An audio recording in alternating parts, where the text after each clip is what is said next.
shot my knickerbockers. Was in London. I'm gonna do the whole episode like that. Yes. I'm gonna do the British version of the Cosby there, and the bear. I just wanted to know that the Batman. Would you like some biscuits and crumpets with the sweet tea? And the zesty lemons and the pancakes and the milk and the juice and the oranges and...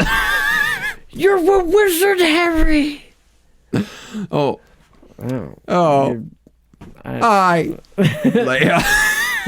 Wow, we didn't make it past the opening before we got that one. All right, good. What if they fly on? Like, do you think they could just fly in there? What if they flied? No, what if they? Do you think you could just fly in like a duster? Or does it have to be a broom? A dustpan? No, like a little duster. hand thing? Like a hand duster. I don't think like so. Maybe a baby. Like a fly swatter? A flying swatter? No. Maybe you can make a car fly. Well, maybe if there's the redneck wizarding school. Yep. We didn't have our broom, so I had to use the old dirt devil vacuum cleaner. Flying like in Hocus Pocus. Hocus Pocus, yes. I'm attached to the wall. Well, mine's a Bissell and it works a lot better. Hey. Well, mine's a Dyson. So you got your Nimbus 2000. I got my Dirt Devil 2000. It's souped up engine there. As long as I don't get anything caught in the rudder. It's got my little hand vacuum. It's a booster. I don't know. What? Hey, I don't know. It's late. More power. Hey, you recording? Huh? I'm recording. I'm recording both of us. Well, that's great because we got snitches, witches, bogeys, face back. All of this and more in this edition and the season 3 opener of Sequel Men, the podcast. Coming at you, not live from the cupboard under the stairs. Two men talk about the films you care about. Or don't. It's the Sequel Men podcast, and it starts right now.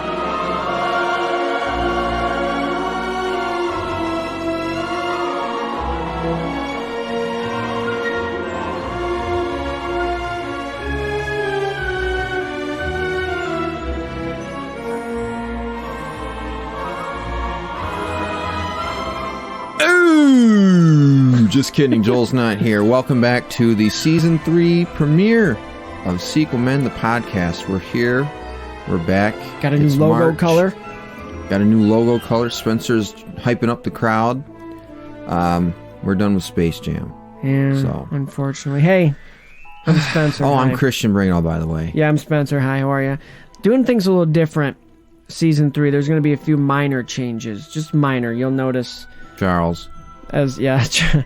Minor. I hardly know her. But I decided I'm not going to do a character spotlight for each movie. What? I'm not going to do it. Why? Unless one comes to me. Because I didn't want to put the time into doing it. You didn't tell me about this. These movies it's hard to find time to watch them all the way through as it is and then make a good character spotlight. I don't want to sell them short. So I might just pick like a one character spotlight. Franchise. Yeah, like at the end. That's a good idea. I'm debating whether or not to replace some of the awards. Like instead of doing all the awards, like I don't think people care about those. We'll do an MVP. We'll do an MVP. Okay. And that's it. You can do maybe a coach of the year too. Those are your thing. I'm thinking about bringing back Forced Perspective. Just kidding. I don't think so. Yeah, maybe. You know, we always start a season off with a big one. In the last couple, the first two seasons been Star Wars related. We're taking a hard left. We could have done Book of Boba Fett. Yeah, we could have. Or we'll do that later.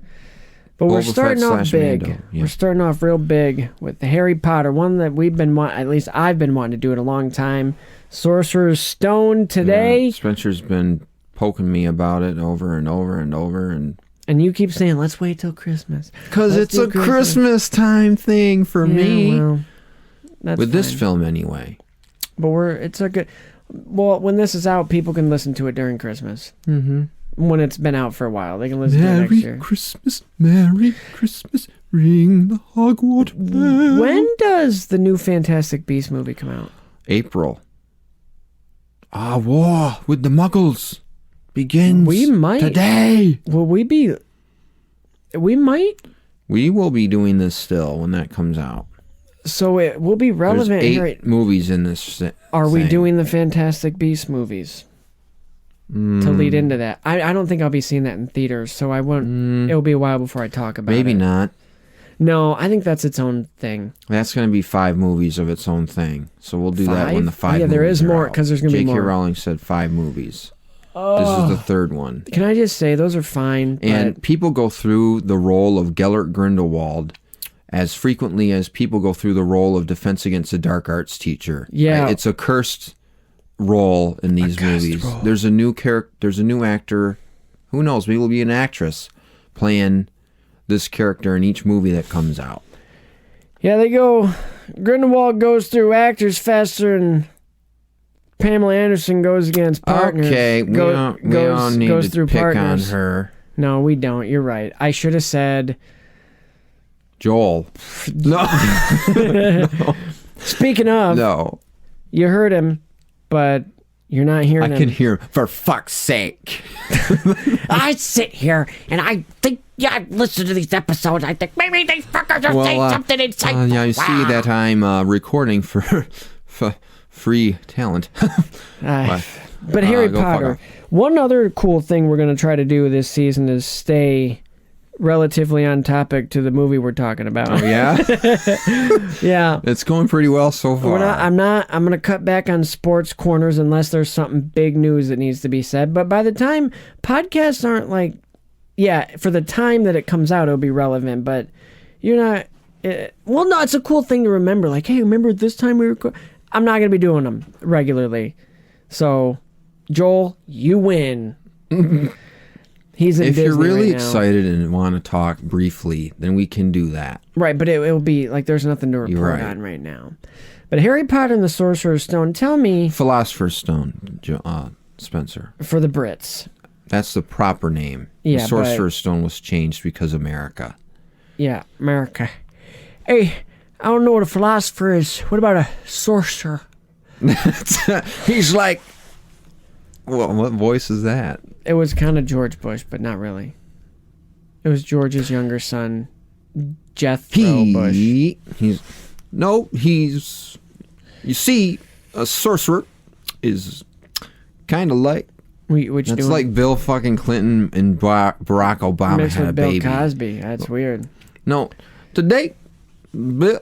Shit. Damn it. Shit.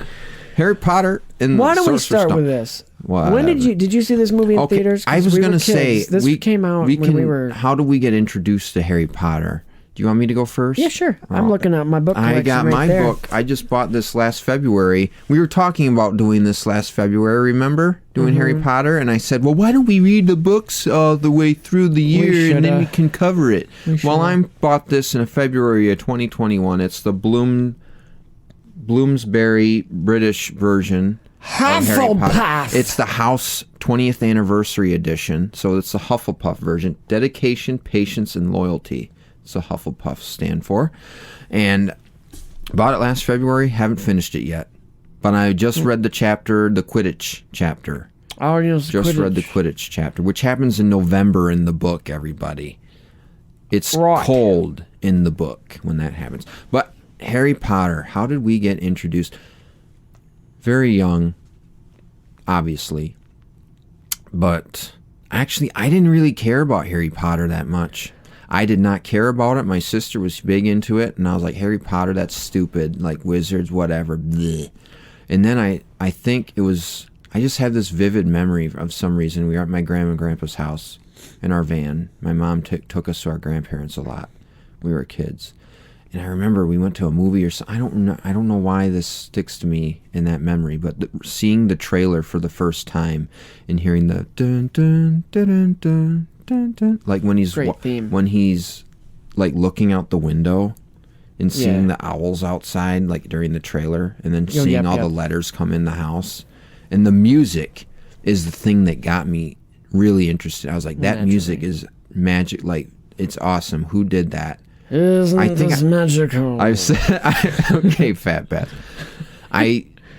Actually, that was the very first CD. I think I've said this before. The very first music CD I ever bought, or had my mom or my dad or somebody bought it for me, was Harry Potter and the Sorcerer's Stone. Philosopher. I know. I broke my only rule.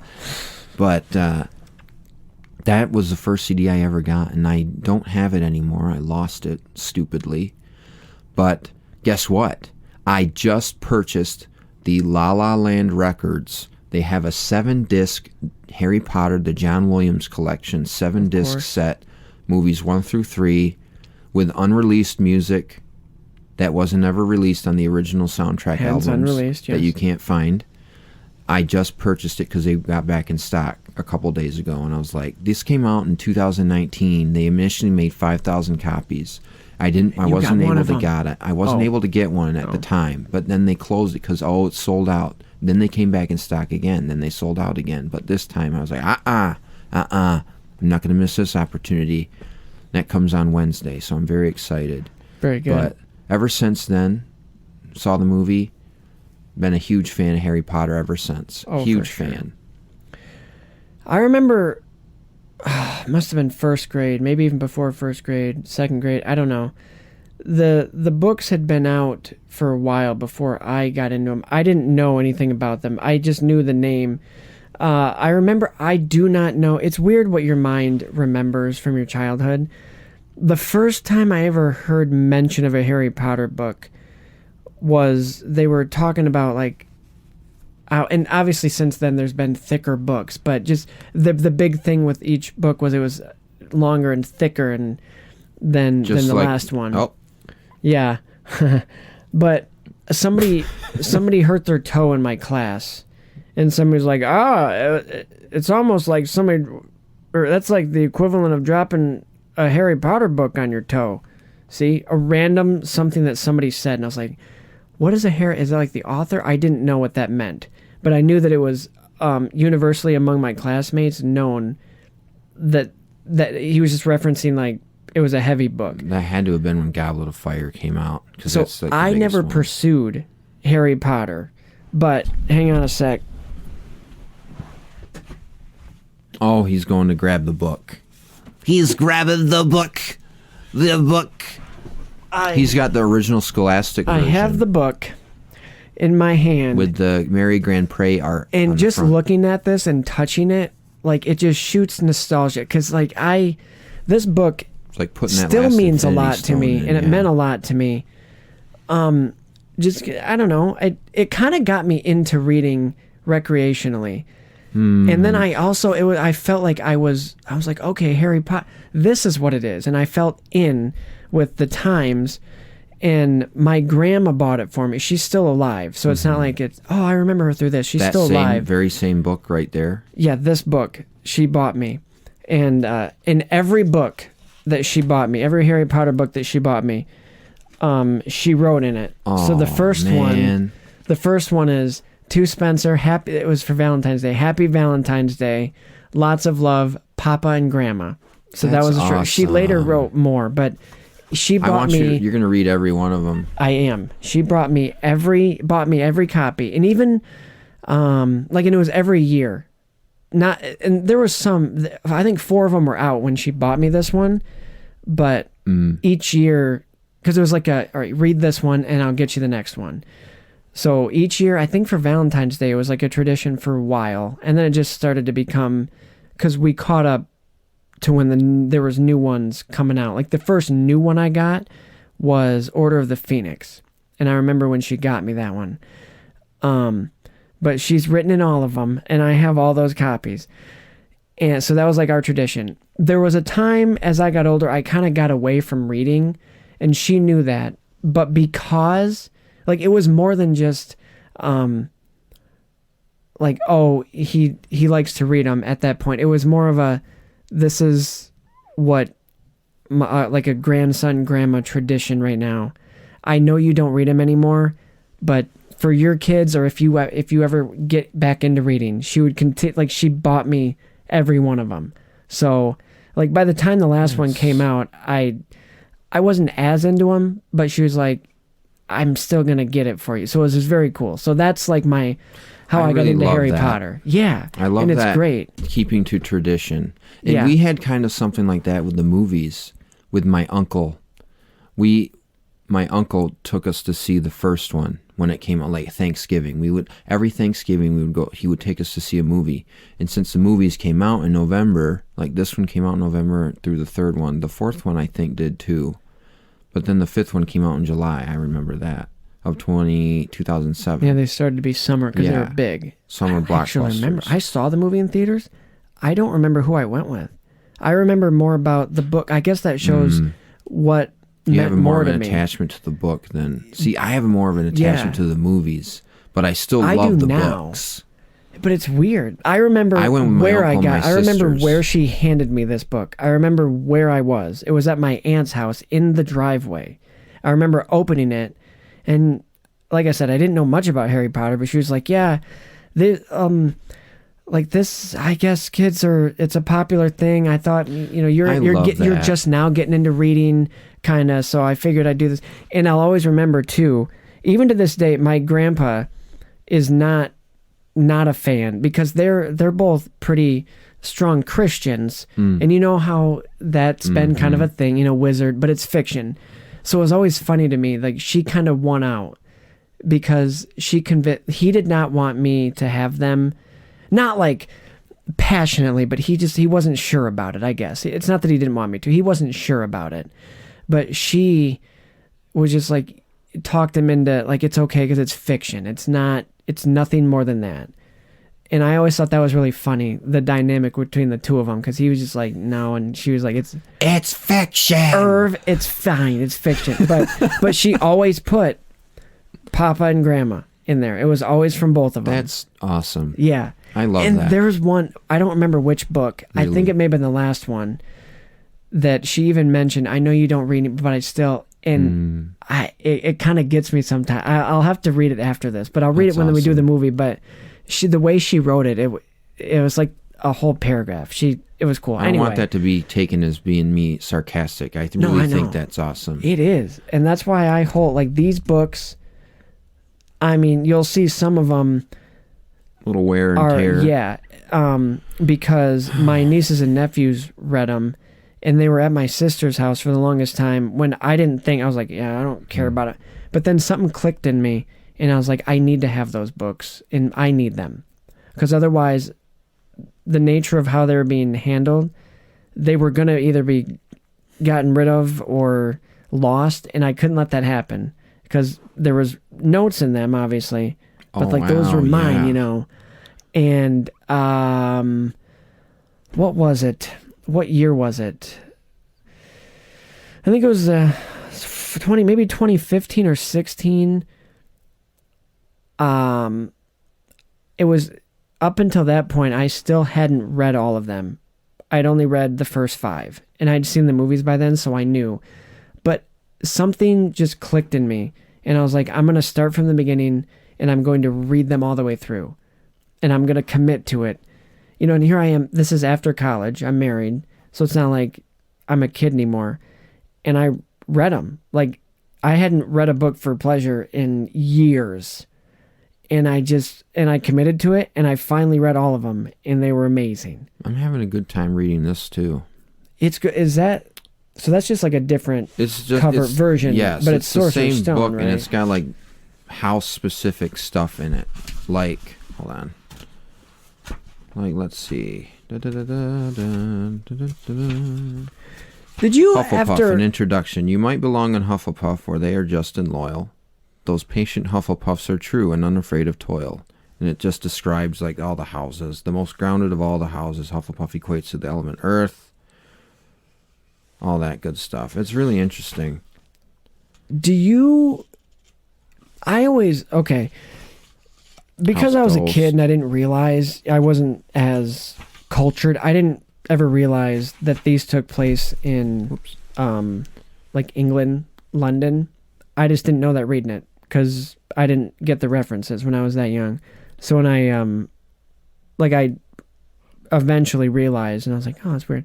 But You know how with any book, you have a picture of how the characters are, and you get really excited to see how, like, if you were right in how you pictured them when they showed up on screen. That was always a really fun thing, like, what are they going to look like in real life? That's exactly how I imagined him. And obviously, we know what Harry Potter looks like because he was on the cover, but it was, you know, so we had an idea. But the other ones, it was just...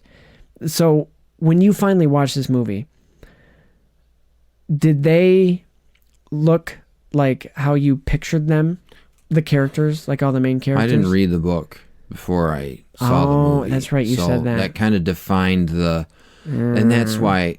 I'll be gushing over these movies over the next several weeks, just because the way that they nail the aesthetic. Yeah. This production design by Stuart Craig is absolutely astonishing in how good it is in setting up this world. Oh, yeah. And just a it's amazing. Sidebar, I know I've only kind of been talking, like the book. That's just how I was introduced to Harry Potter. I'm not gonna be the book's better than the... I'm not gonna do that. In some ways they are. Yeah, but Obviously. My whole thing with any book and movie adaptation is one's not better than the other.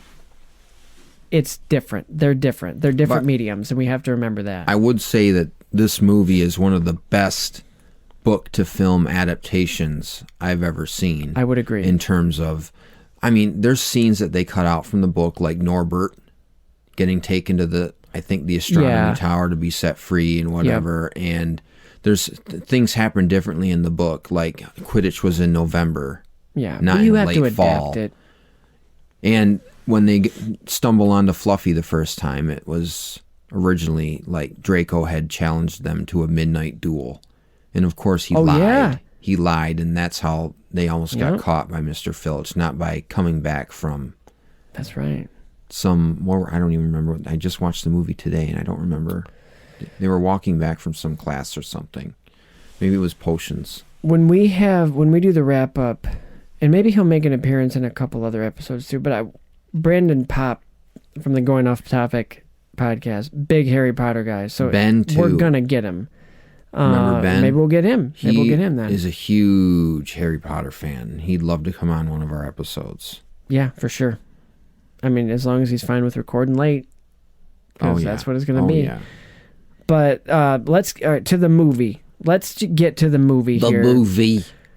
The movie, and I'll save the impact of this movie specifically on me, because I've already gotten kind of sentimental with the book. I'm going to save... I have some more that I really want to say at the end. Mm-hmm. But, yeah, the movie. Do you just want to get into it? Let's dive into it. Let's dive in. Act 1, baby. We're keeping that same structure for this season, by the way. I'm reading the act, and we're talking about it. All right, Act 1. Albus, do you really think it's safe leaving him with these people? I've watched them all day. They're the worst sort of muggles imaginable. They really are. The only family he has. This boy will be famous. There won't be a child in our world who doesn't know his name. Exactly. He's far better off growing up away from all of that. Until he is ready.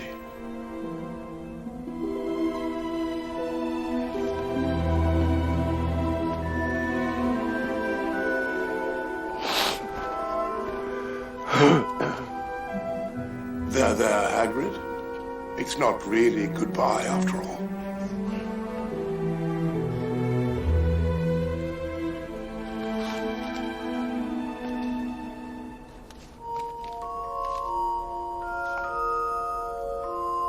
Good luck, Harry Potter.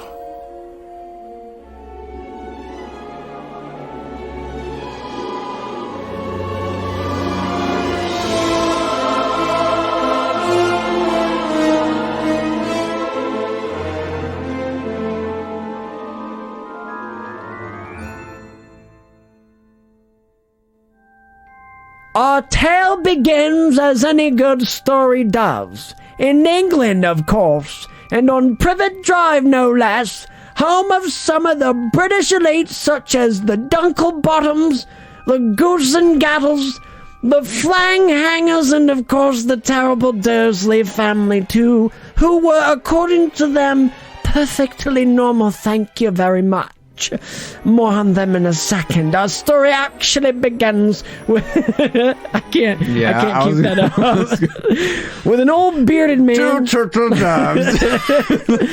Our story actually begins with an old bearded man wandering the streets as if he's escaped from the nursing home. Upon pulling out his reverse lighter, he steals the streetlights and proceeds to talk to a cat he claims to be a professor, further fueling the nursing home theory, until she transforms into an actual person known as Professor McGonagall. Professor McGonagall. We learn that the man is Professor Dumbledore, and they have a special delivery incoming on a flying motorcycle piloted by the man-giant Hagrid.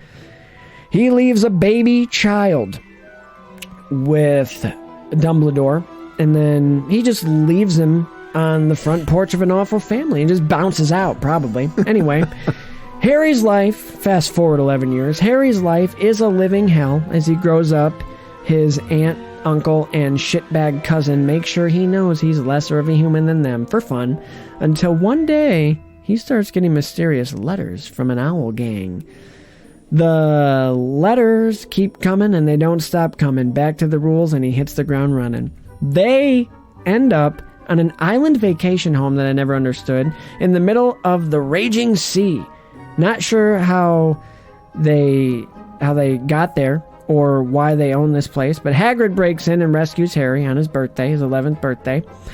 They make their way to Diagon Alley to get wizard supplies for Hogwarts School of Witchcraft and Wizardry. Terrible name, beautiful place. Harry learns he's rich after... I should back up. Harry's parents died. We learn that later. They make their way to Diagon. Harry learns that he has an inheritance. He's rich after Hagrid retrieves a mysterious item from a different vault at Gringotts Bank. Harry gets his money. The wand chooses the wizard is what we learn upon arrival at Ollivander's wand making since year 12 or something. When the brother wand of the wand that gave Harry his lightning bolt scar on his forehead chooses him, if only to pursue revenge on the other wand, because wands are selfish like that. Hagrid buys Harry his owl and then leaves him clueless at the train station until he happens to land in the guidance of the perfect human gem, Mrs. Weasley. He runs through the wall, and bada bing, bada bang, he's in a whole new world. On the train, he meets his new best friend, Ron Weasley, a hand-me-down covered red-headed slob of a child with a good heart and indecent intentions. Once seeing that Ron has a literal boulder for a snack, Harry... It's the rock he threw in the Duncan's toy chest. Harry buys the entire snack trolley just to show his wealth, so they can pig out on it.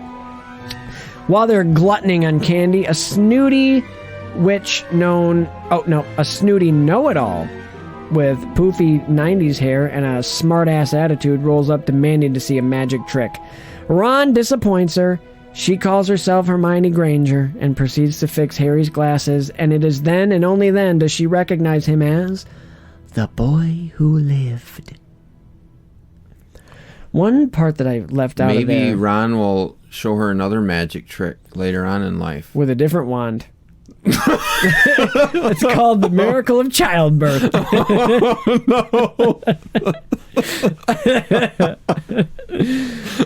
When God Leviosa. Hermione, that was bloody brilliant. Wish I could say the same.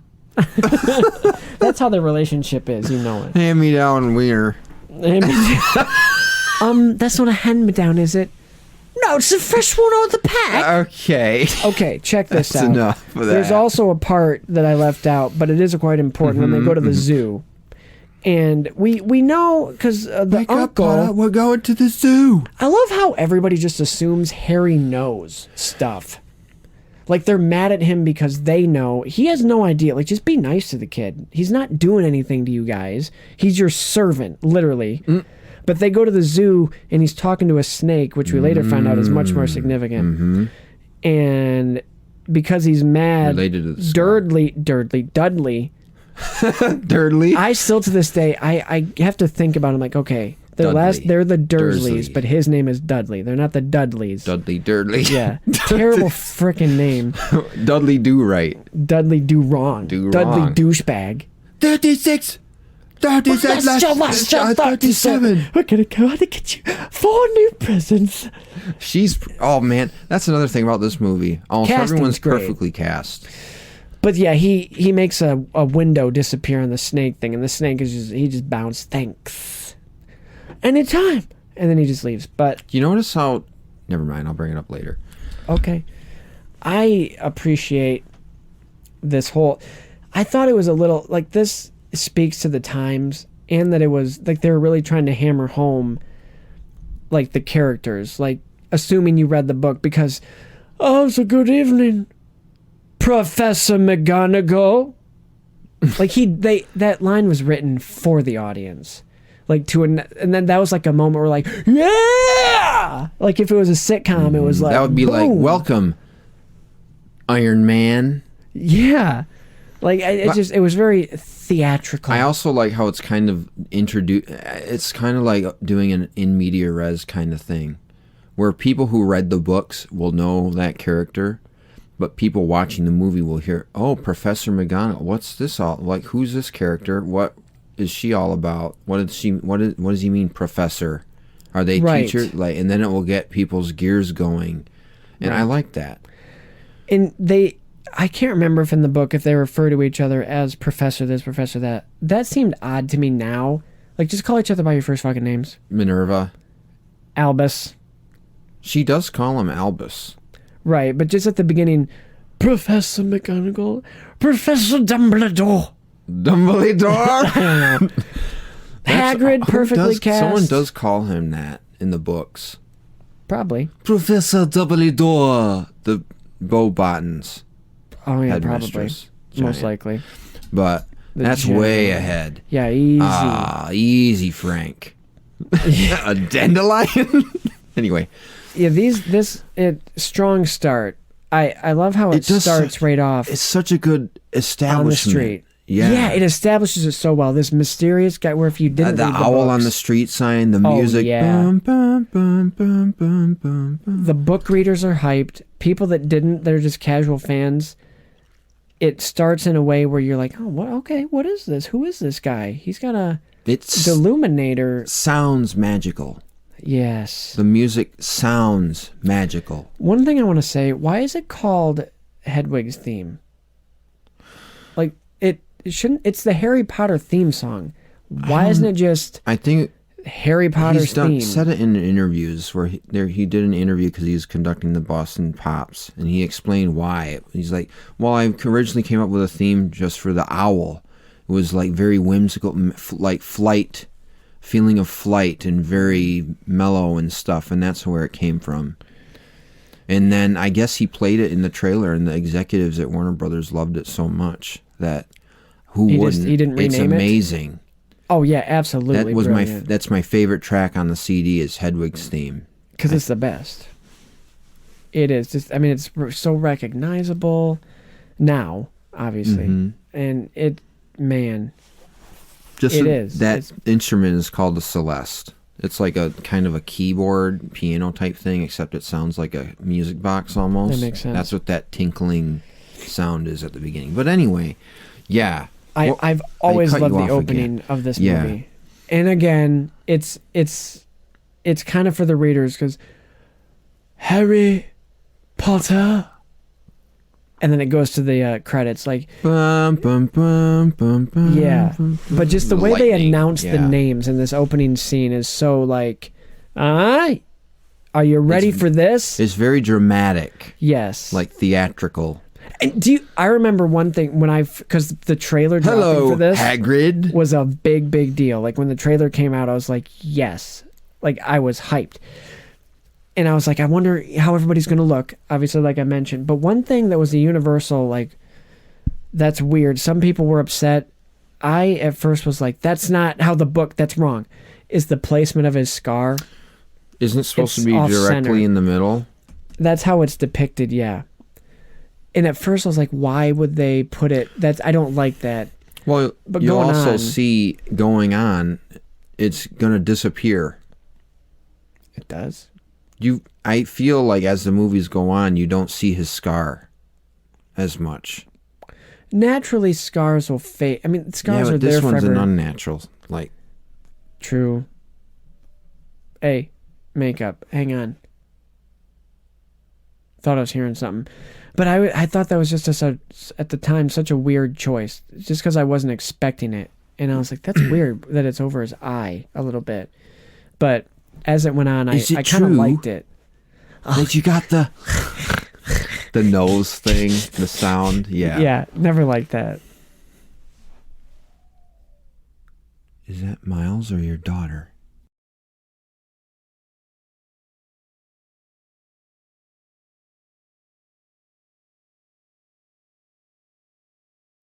Yeah, the portrayals of all the characters. I don't know where we were, but the portrayals of the characters in this, I think, were all great. I think in this first one, they were a little ramped up, a little more like theatrical, but they settled into themselves. Mm-hmm. Like the side characters, I mean, like they're more caricatures. Are you talking about like Dudley and the Dursleys? Yeah, mainly them. Yeah, because they're just so just... Wake up, cousin! We're going to the zoo! Stomp why on do you the care? stick. Just leave him. You guys don't even like him. Just leave him home. My coffee boy. Where's my coffee boy? Funny business. Any at all. And then, why doesn't he just like, bro, I have no idea what you're referencing. I don't know what you're talking about. Okay, there won't be unless there is, and I can't help that. I don't know that I'm doing it. You dick face. I don't know. Oh, I remember what we were talking about. The scar. The scar, yeah, is special, and it goes away, and it's over the left. His right eye. Yes. Yeah. I quickly got over it. And whenever I dressed up as Harry Potter, it would go on the right side. I'm Hermione Granger, and you are Ron Weasley. Pleasure. Let's see then. I'm like, yeah, I'm not a circus Fred monkey. Tommy Spelton scabbers frat yellow. You want to see? And I love how you say he flashes. Yeah, what's the Sunshine daisies, buttermellow. Turn the stupid fat rat yellow. Shrug. It's like that scene. And Harry's just like, Rascals. all this is new to me. I didn't even know what magic was until like yesterday. Yeah. And everybody's just assuming, like Hagrid just leaves him. Like, all right, yep, go on. Hagrid, this is platform 9 3/4. It doesn't exist, does it? Huh. Well, fuck me then. Oh, the guy. Excuse me, sir. Can you help me find platform 9 3/4? Platform 9 3/4. Think you're being funny, do you? I'll tell you. Sir, I'm an 11-year-old kid. Oh, yeah. Platform 9 3/4. If it hadn't have been for the Weasleys and he just happened to hear them, he would have no idea. What would he do? He can't call anybody. They don't have cell phones. This is his first interaction with Ginny Weasley. Mm-hmm. Good luck. And it only gets more awkward from here. And nobody questions these children disappearing into the wall. People are just walking. Wait for the lamp. Going to the wall. Sir, I just saw somebody run into the wall and he's gone. He disappeared. Think you're being funny, do you? Yeah. That's just all he says in the whole thing. Think you're being... I've dealt with 20 years of this nonsense. That should have been Ricky Gervais. That'd have been cool. Was he big back No. then? Yeah. Although that guy, it wouldn't matter. That he would have fit then. It's not like that guy was a well-known guy. But yeah, and nobody questions these children with owls and toads and... Anyway, we're gonna miss our train. When are you boarding? Oh yeah, 9:30. Cool. Cauldrons. You saw that, right? Yeah. It happens every year. Okay. Oh man. I wonder if there's some sort of like and why did illusion enchantment or something on it, so that they can't see. There's gotta it's be highly populated area. There's gotta be so many people in the sanitarium, just with their straitjackets on. I swear I saw someone running into the wall. They disappeared. When I tried to, I ended up in here. The wall, you say? Right. Hey, come and get this guy.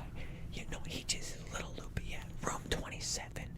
You know what, Earl? We're going to get you a nice bowl of soup and a nice coat. Ben Stiller shows up. You're in my house now, Grandma. Did you notice when at the zoo, the kids that were coming out of the reptile room, they're... Baudelaire's? No. What? No, they're wearing Slytherin colors. Slytherin colors? Ooh, yeah, because it's like a nice school attention uniform. To detail. Yep, nice. Reptiles, Slytherin. Yeah. All right. Snakes, kind of on the nose. Welcome to Harry Potter. Yep. Welcome to Batman. There they are. Anyway, what else? A lot of stuff. I watched it today, and I'm thinking, well, you're coming. Unless you want to stay here, of course. Perfect casting for Hagrid, like beautiful. We said. I can't. And beautiful costume, makeup. These movies have become so iconic that you cannot imagine. It's like Tony Stark being Robert Downey Jr. You can't imagine any of these characters being played by anyone else. Except Tom Cruise. No. Or Iron Man Supreme. Maybe. Cameo. But Raspberry. But unless you want to stay here. It's like, well, I'd rather stay here until the storm goes by and the sun comes up. How we getting there? Because it's pretty rough out there. I ask questions, Harry. All right, Harry, we made it to shore. Oh, shit, he's gone. Sorry about that. It's just his glasses in the boat. No, Harry, as I was telling you, your parents... Harry? Lost another one. As good a swimmer as you're a wizard. You're a wizard, Harry. I don't know what that means. Just as strange, just as abnormal. And then she went and got herself blown up. Why were they in this place? What is this place? That's your blood relative. Yeah, she's treating you this way. She went through stuff. We find out later why she is the way she is. But what is this place that they're at? They're on they went to a place to try and get away from the owls. Right, but why this? I can't remember. I don't know. I can't remember what it says in the book. In the middle of a storm at a lighthouse, obscure lighthouse, where they find Robert Pattinson and Willem Dafoe yelling at each other. Where do they know? Do they know this place? Or they just take a boat and they're like, there. That's okay. It. And he's like, the old vacation. They'll never home. find us here. I love how when he's throwing the letters in the fireplace, he's like, the look on his face is the equivalent of somebody going, you little shit. I love Sundays. Dudley? Why do I love Sundays? I'm a moron. I have no idea, Dad. No post. Right you are, Harry. The most credit he ever gives Harry right there. The nicest he ever is to him. I love that. I love when he goes to take a bite of it and it goes across his nose. No blessed letters today. Not one. And then he just drops his cookie. I love how your Casby voice just peeks out. In. Yeah. No blasted letters today. I always liked when they were shooting through the thing in the door. Yeah. It just looked cool. Like those are just pieces of paper, by the way. How probably? Oh yeah, good. Yeah. Why couldn't he just get one? Open it real quick. Like open a letter, Harry. It's like don't grab one and open it. But then what happens if when he opens it? Anthrax. No, not funny. I'm sorry, that is not funny. But how is he like? This is great. How do I get there? They're not going to take him there. And why wouldn't they want him out of the house? These are the things that you think about because they don't want. They don't want the magic. They hate magic people. But if he's gone, wizards and witches. He's gone for like a year. Like the whole have him around. Boarding school. You make a good point. Gone. But then they don't have their servant. Oh, that's right. Who's going to make their bacon? Who's going to give them their coffee? Who's going to be Dudley's punching bag? Right. Who will they stomp on the Dudley stairs? Is such a bag of dicks, dude. Like I can't. He's great. He gets back from the zoo and he's like, He's still shivering? Yeah. It's That like, had to have been okay. an hour ago. You're dry. Like, shut up. Why wouldn't you dry him up at the zoo? Because they're terrible parents. And how far away is the zoo? Like, I don't remember. I know that he works at Grunnings. What is that? Like a drill manufacturer. They made drills. And he's like, in the book, and all he could see all day long were these strange folk in robes and hats, all whispering to each other and smiles, and they're all giddy. That boy who lives aunt and uncle. You'd think These they'd be people pumped. are terrible, Albus. He could like protect them. Wouldn't they be like, yes, go do magic, and then if anything bad happens to us, guess what you get to do? Kill him with 2 words that you learn later. Abracadabra. Nope. Kinda. I guess that's the end. No. The Diagon Alley scene was Just always magical. fun for me. The way they again, the way it's shot, the design. Like I always remember on the DVD, like the special features, like at the opening screen, it showed the tapping the thing, wall, and then it opened the menu, and then you could select. And then just how everything in the Wizarding world is so like out of order in a way. Date. Like things are bent, things are like crooked all the time. Like Gringotts is crooked, and you see like these pipes coming out of one of the shops with steam coming out. Because they had to make it look completely different than the regular world. It just has that look of magic all over it. Like it's like similar to our world, but things are off kilter in a sense, and I love that choice. It's it's like lovely. an alternate universe, and it just lends to like, oh, we're wacky. Like, what do we do? We're just some wacky, crazy wizards. He's a wacko. We're just some wizards doing some magic in here. But like they name things weird. Like they got chocolate frogs. They got that's not named weird, but they got like every flavor beans. They're magical snacks. George Sweat, he got a bogey flavor. Nearly Headless Nick. Like they got these weird, like fun, clever names for everything, and it kind of goes with how everything's off center and in the Wizarding world. And where am I supposed to get money? Well, right there, of course. You own the bank. Like, how everybody expects him to know. He doesn't know anything. He's practically a muggle at this point. He's like Kowalski. Shit. I didn't even know magic was a thing until you told me approximately 8 hours ago. And now you're just going to leave me at this platform. Thanks. With a ticket. Great. Explain it to me. Oh, you just run through the wall. What if he told him that? He didn't know which wall, so it's just a montage of him running through walls and not making it through and just, ow, shit. Well, I'm going to have another scar. And it just keeps running into him. Okay, good. He's finally relaxing. Jeez. I bet it was a nightmare. When you wake up with a start. That does happen. When you wake up with a start, you know. It can freak you out. It can. It can. The thing... Talk about Diagon Alley for a minute. Diagon Alley. I love it. What else can I say? I love how it's such a good job. The thing I think we're missing here is world building. Because it does such a good job of telling it's doing world building through the architecture, how everything is designed, and how everybody's dressed, and how all the shops and everything, and what you can buy in the Wizarding world. You got broomsticks that have brand names like the Nimbus 2000 and the Dusty Broom 360. I don't know. The what? You don't want that broom, Harry. That's the Nimbus 99. There is a broomstick that they mentioned in here that I can't remember in the book. I can't remember the name of it, but it's a different brand per se. But there's foreshadowing too, like with the snake, talking to the snake, with Big the Nimbus 2000 in the shop window. Professor Quirrell, when Harry extends his hand, to shake his hand, he... Not that you need it, eh? Potter? A little over the top. Crockford. A little over the top with the stuttering. I get it. But... And also the leaky cauldron. Like it's got that old-timey pub. Like old English pub appearance. That's like the whole design aesthetic. We're going down to the pub where this blows over. Right. Hagrid, will you have what you had last time? That was shit impression. Got the Hogwarts business.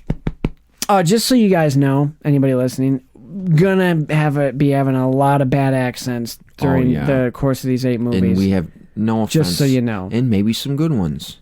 Sometimes they might be decent. Maybe some good ones. It's not even really intentional. It's just the American in us. We can't do it. We don't have a dialect coach before the show. Like, all right, we're going to be doing jokes in British. Well, yours from earlier. Yeah, it started off decently, not great, but got way worse. But anyway. Digressed into Cosby. That's what happened.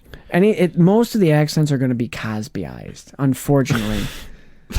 Voice-wise. We're not, nothing. Moving on. Vern Troyer is Grip Hook. Oh, yeah, he is. The little one. Kay plays. Lamp plays. Oh, yeah, Lamp. Like, bro. Speaking of which. Be nice. Have you played the PS1 game? Oh, did I ever? Loved it. Dog. I have it. Oh, I have it. He's holding up. He just I've whipped had the this disc since out of his pocket. 2001. Man, Played it that game. to death. Oh, I loved that game. The fucking Gringotts vault, trying to get all the jewels.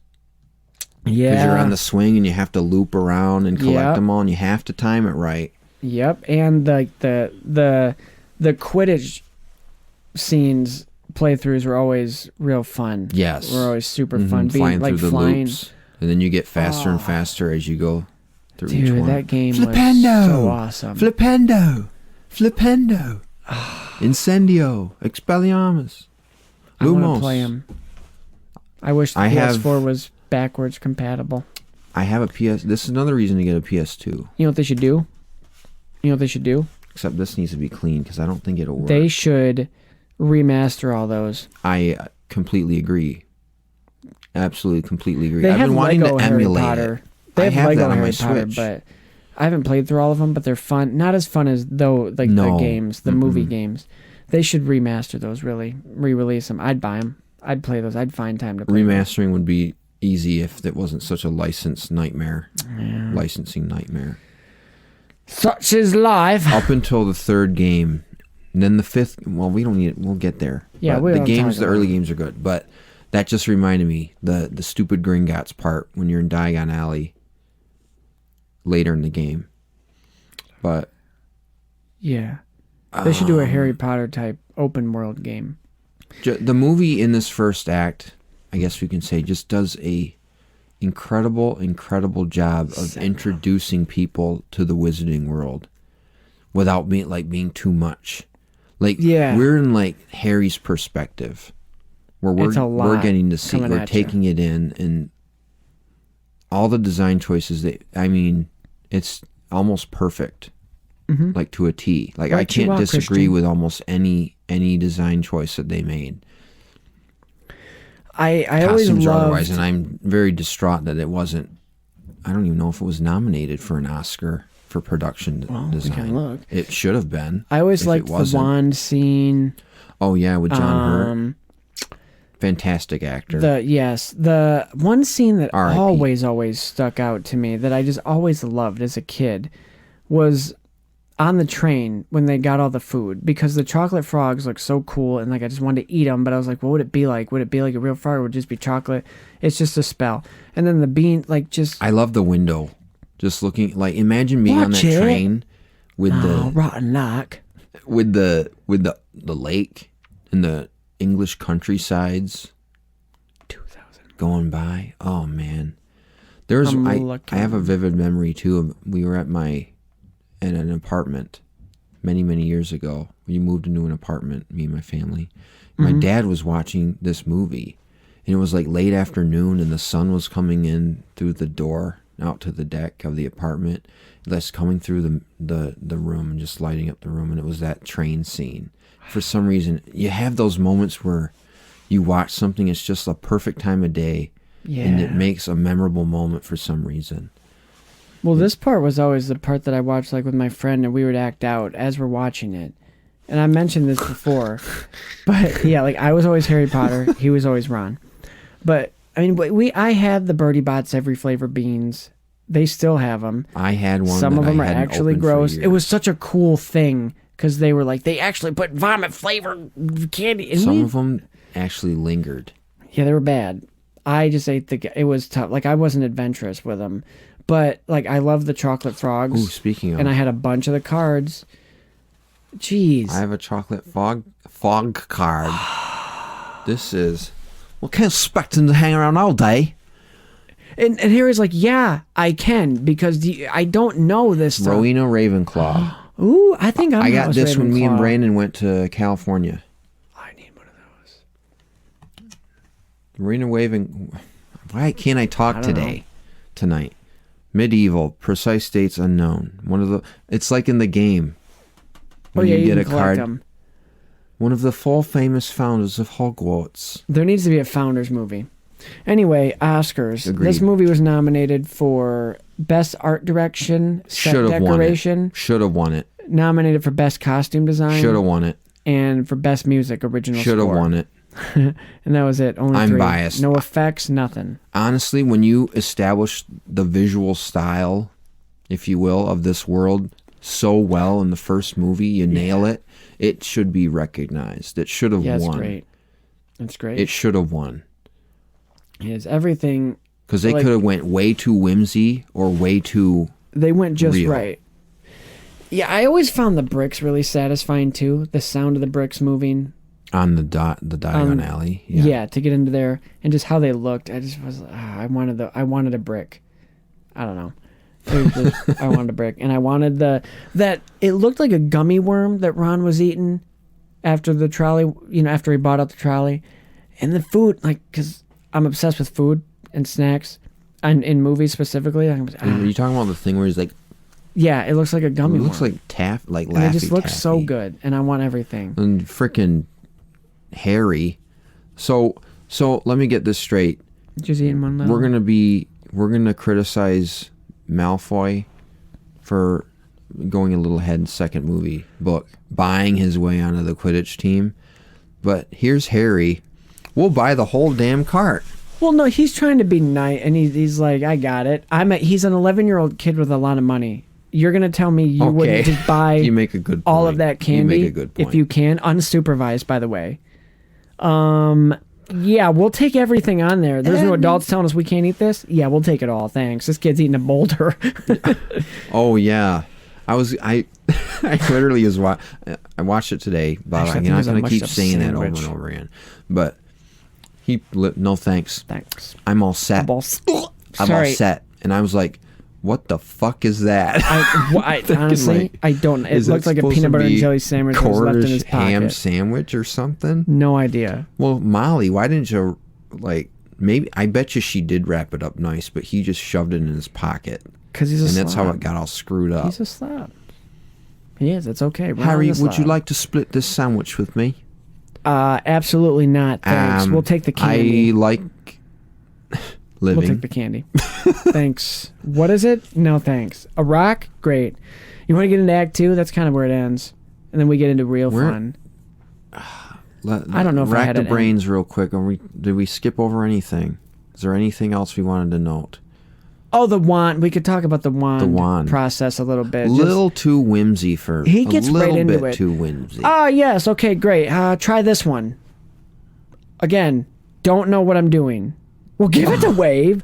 Okay, just say that. What if... Give it away. Okay, kills Ollivander. Oops. We would say, abracadabra. No. It's too close. Avada Kedavra. Ooh. Like a drunken... Like, how many drunken kills Harry's in there alone. Abracadabra? It's all quiet and you hear a... And then... like a clock in the background. I guess I've been chosen. Okay, when you're at the theme park... Nope, not that one. If you're in a theme park and you're an adult, don't do it. Don't do the Ollivander choosing you thing, because you'll never get picked. What do you mean you'll never get picked? I've never been there. I don't know how it works. Again, I'm like Harry. You go in, there's a big group of people, you're in a big group of people, and 99% of the time there's a child with you in this group, and 99% of the time they're the ones that get quote-unquote chosen.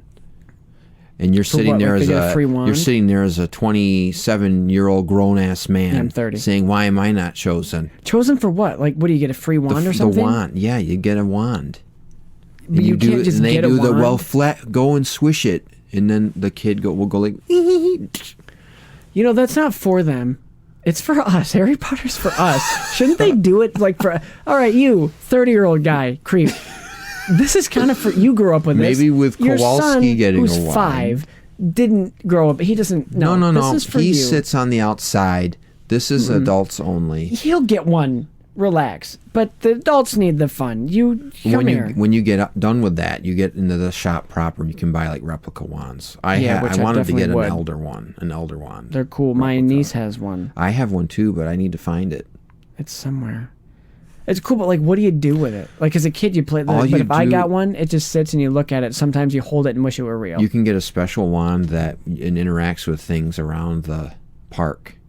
Like if you go at a sign, it lights up. And I need to go to Harry Potter World and get some food, butter beer. Maybe one day, you have kids, obviously. Maybe one day when I have children, we can plan like a dual family trip. Let's go. That would be so fun. Let's go right now. Let's leave right now. We'll go wake him up. We'll go. All right.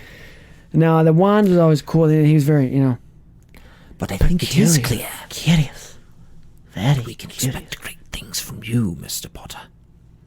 After the all, one that gave you that scar. He who must not be named, did terrible great things. But great. And then he walks away, and off you go. How much is it? It's on the house for you, Harry Potter. For Harry Potter, anything. It's from Happy Gilmore. Oh. I was like, I don't understand that. You wouldn't. Who paid for his owl? Yeah, Hagrid did. Hagrid. Again, what do you think Hagrid, of the flashback he's rich. or the story? Have him. I think we needed it. I liked it. It's very eerie and dark, and I like it. Mm-hmm. But the baby, terrible actor, by the way. Down? Really? The way he just looks at him and he's just like... like, he almost looks evil. Like, bring it, old man. Doesn't he? The way he looks at the wand, he's like, fuck, do it. Come on, I want you to What do you think he should look like? He's crying, scared. He is crying in the later movie. Yeah, but it's very... What's up? I'm the boy who lived, motherfucker. Come at me. Come at me. Oh, man. I'm having a sweet-ass scar, homie. Come at me. That's what he said. Cool scar. You know, another thing kind of gross that the movie opens with you go into the scar. Kind of strange. Then the whole series is a dream. What if that's what that was? What if, because all the books weren't written at this point, what if they're like, that's what she's going to do? We'll foreshadow it right here. It's just a dream. It was such a dream. When I touch your wand. Oh, by the way, when this movie came out, NSYNC was still around, and Spider-Man was coming out in the next year. They did a song on this. No, NSYNC. Harry Potter. I don't know. That's not how it'd go. Ride my broomstick. Wand, wand, wand, wand, wand. I don't want to be a broom for you. Okay, I have a funny story. Yes. And then we'll go to Act 2. We'll get to that later, actually. I'll tell it later. It's more apt for later. Dry up, Dursley, you great prune. Zing! And he still shoots. Okay. Yep. Oh, that cake always looks so good. Oh, happy birthday, DAE. Happy PEE. Yeah, I caught that this time. Forgot about it though. Baked it myself, words and all. Didn't it look delicious? Like, it looked good. It did look good. I think you can. People have made that cake, obviously. Yeah, there's a channel I watch. I want that cake for my birthday. Keep that in mind. Okay. I cannot remember. Well, I don't know that like the actual channel but one of the segments, one of their bits that they do, and they've done several, is try not to eat challenges. And hold on. It was a try not to, they do these try not to eat challenges where they pick like stuff from pop culture, like movies and stuff, and they recreate different food items. and you have to try not to eat them. And if you go through and you don't eat any of them, you get a reward thing, and it's like a big thing from that, whatever. Anyway, they did a Harry Potter one, and the big reward at the end was the cake. Ooh. And it looked so... chocolate? Good. But, yeah, I don't know. Baked with love and affection. I'll see you at lunch. Terrible way they run school. Brucey, eat the cake, Harry. Like there's sweat and blood in that cake. That's disgusting. But he ate the whole may have thing. sat on it a bit. Then I'm good. I farted. Sorry. I farted. Also, I'm on a motorcycle, and pretty sure it fell into the ocean. I picked it back up. And Dudley's is like, oh, I don't care. I'll eat anything. I farted.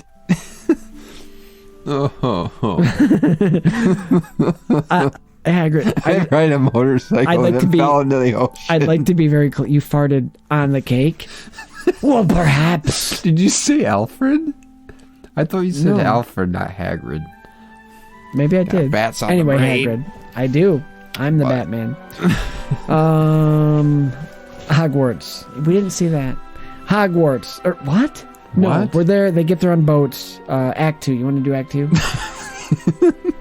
We can do Act 2. Okay. All right, here we go.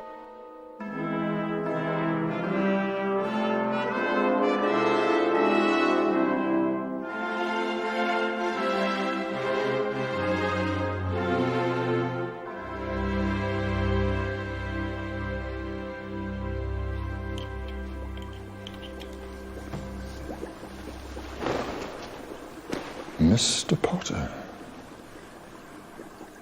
our new celebrity.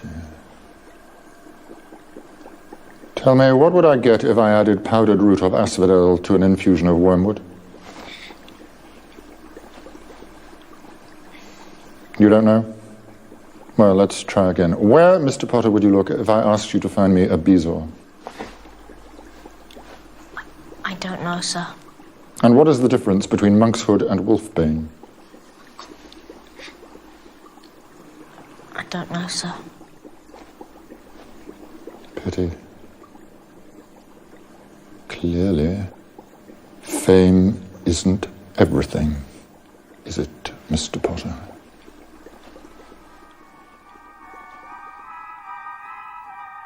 Act 2. Finally at Hogwarts, Harry's home away from hell, the children arrive on boats. This entire establishment is a safety hazard to kids, but no matter, because magic trumps all. Harry meets... It's not that funny, it's just it auto-corrected to Malloy.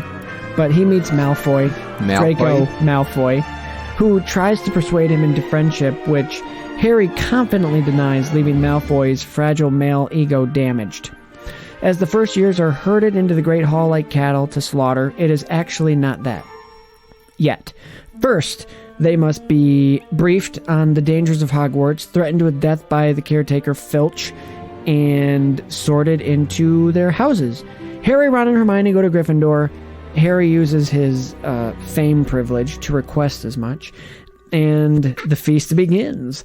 We learn of Snape and his potions class and bias against Harry Potter. We also realize that no professor has any empathy for first-year students getting lost in an ever-changing and very large castle in which they have never been in before.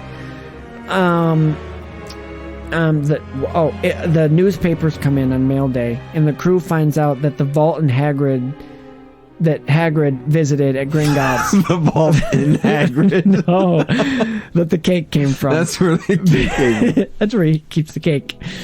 Visited at Gringotts. There was a broken in too. That's like planting a little seed. Like, okay, that thing that Harry, there's something's going down. On to flying lesson, where Harry, upon doing a very minimal amount of aerobatics and catches a ball, is enough to get him on the Quidditch team. Again, fame privilege. Can I just sidebar? She only saw him catch the thing. She didn't see his whole flying thing, and she knew from there, yup, boom, he's in. Anyway, the trio gets The trio gets misguided to the 3rd floor because of the changing staircases. They discover the 3-headed dog, giant dog, guarding a trap door. Harry learns about Quidditch balls, and Oliver Wood introduces him to the Golden Snitch. Levitation lessons that foreshadow Ron's heroics after he insults Hermione take place before the Halloween feast, and the troll breaks in where Ron saves the day with Wingardium Leviosa, and they're all friends again. Harry notices a gash on Snape's leg, leading to the suspicion that he's behind all this, and if you didn't read the books, you think he is too. It's game day! Harry gets a much-needed surprise in preparation for the Quidditch game when he receives the Nimbus 2000 broomstick. McGonagall got it for him. On the pitch, it's Slytherin versus Gryffindor, which, for sports people, this is like Michigan State. Yeah. This is Ohio State. This is Peyton Manning versus Tom Brady. This is Ohio State versus Michigan. This is Matt USC Stafford versus the Super Bowl. This is, except you got one now. This is USC versus Texas. I mean, this is big. This is Real Madrid versus their rival. All right. This is Tiger Woods versus Phil Mickelson. Yeah. See, I know one. That you do. Good job. This is Michael Jordan versus Larry Bird. Pippen. Larry Bird. Christian, you don't know shit, shut up. Isaiah Thomas, Michael Jordan. All right. This game has no rules. Attempted murder is all over the place. Nobody cares, nor do they regulate the game. Except she says, I want a good clean match from all of you. And then doesn't enforce it. Harry's broom gets bewitched and Hermione stops it. The snitch is spotted. Harry performs some acrobatics and deep throats the snitch to get Gryffindor the win. The trio then interrogates Hagrid about what Fluffy, the 3-headed dog, is guarding. Christmas comes and Harry gets a mysterious gift, an invisibility cloak from an unknown source. He immediately uses it to go to the restricted section of the library to learn about Nicholas Flamel and almost gets caught. He witnesses a heated exchange between Snape and Quirrell. He escapes and stumbles upon the Mirror of Erised, which is desire backwards. He sees his parents. Dumbledore tells Harry the mirror can only bring madness and it'll be moved. Hermione finds a book that reveals that Nicholas Flamel is the creator of the Sorcerer or Philosopher's Stone. They figure out that's what Fluffy's guarding. They scurry to tell Hagrid, who we find out had a dragon egg that hatches a baby dragon. Malfoy finds them, and they all get detention in the Forbidden Forest. This is super spooky. And Harry witnesses Voldemort eating a unicorn. He's saved by a centaur. The trio debriefs. Hagrid shows his hand and tells him that Fluffy can be put to sleep with music. They run off to McGonagall and are told that Dumbledore is gone. The plan is set, and they decide that they are going into the trapdoor tonight. What an act. That's a long act. That is. It's a long-ass act. Long movie, really. 2.5 hours, I think. Mm-hmm. And they even cut stuff out from the book. Yeah, they didn't want to. And I think that's the main reason why it was cut out. That stuff was cut out. Because it's already long. They could have put it in and have it fitted into the script, but it would just make the movie way too long. It's like they started making these movies like, yeah, that book's not that long. And then they're like, we have to make all of them? These books are getting thicker. Like, JK, can you slow down? I just read the whole Oliver Wood training him in Quidditch sort of stuff. And another reason why this is one of the greatest adaptations, book to film adaptations ever, is because there are lines. Well, some people might see this as a detrimental thing, but there's lines lifted like direct from the book and written into the script. Yeah. Yeah. What one are you talking specifically? I can't. Now that I'm put on the spot, I know that there's lines directly from the book. Probably right from the book, because it sounds like it written when he says, "Say, Percy, who's that?" Like Peeves, it's probably Peeves like messing around playing a joke about the troll. That was in the book. I just read that. Oh, yeah, Peeves was not. Thought you ought to know. Another little foreshadow with Quirrell, you notice, and obviously reading the book, sticking the nose into the troll's. The wand in the troll's nose. That's in the book. Yeah, but you notice another foreshadow, and it's set up to where if you realize it, you realize it, and when you know, like you know, but when he looks over at Snape, Quirrell has his back turned to him, and that's when Harry's scar starts to hurt. Oh. Because of what we find out later. Are you talking about in the... Say that again? And when he's spying on them under the cloak? No. Sorry. When they're at the head table, like, he's looking at Snape, and Quirrell is talking to somebody behind him. So the back of his head is facing Harry, and that's when his scar hurts. I'm glad you caught that little detail. Yep. That's... Turn to page 194. I mean, the one that comes to mind is like, Quidditch is easy enough to understand. That's from the book. There's no rules. It's a minor line, but a cool thing about that is they adapted it so well because in that scene in the book, he like explains all the rules and blah, blah, blah. Like, these are the beaters. The Weasley twins are the beaters. They keep the bludgers away from you. Well, I am too if you leave me alone at night. Sorry, had to. Play me out, Paul. No. But in the movie... You'd make a fine baiter. Ooh. Baiter. Oh, in the movie... Whoopsie. Whoops. In the movie... Sorry. Ride my broomstick. What? In the... It's got to be super uncomfortable. I always thought it was cool. I'll let you finish. It was really cool. The Nimbus 2000 and other brooms on the Quidditch team. Like, just a nice little detail that they modernized the brooms. They had the foot, the things to put your feet on, the little pegs.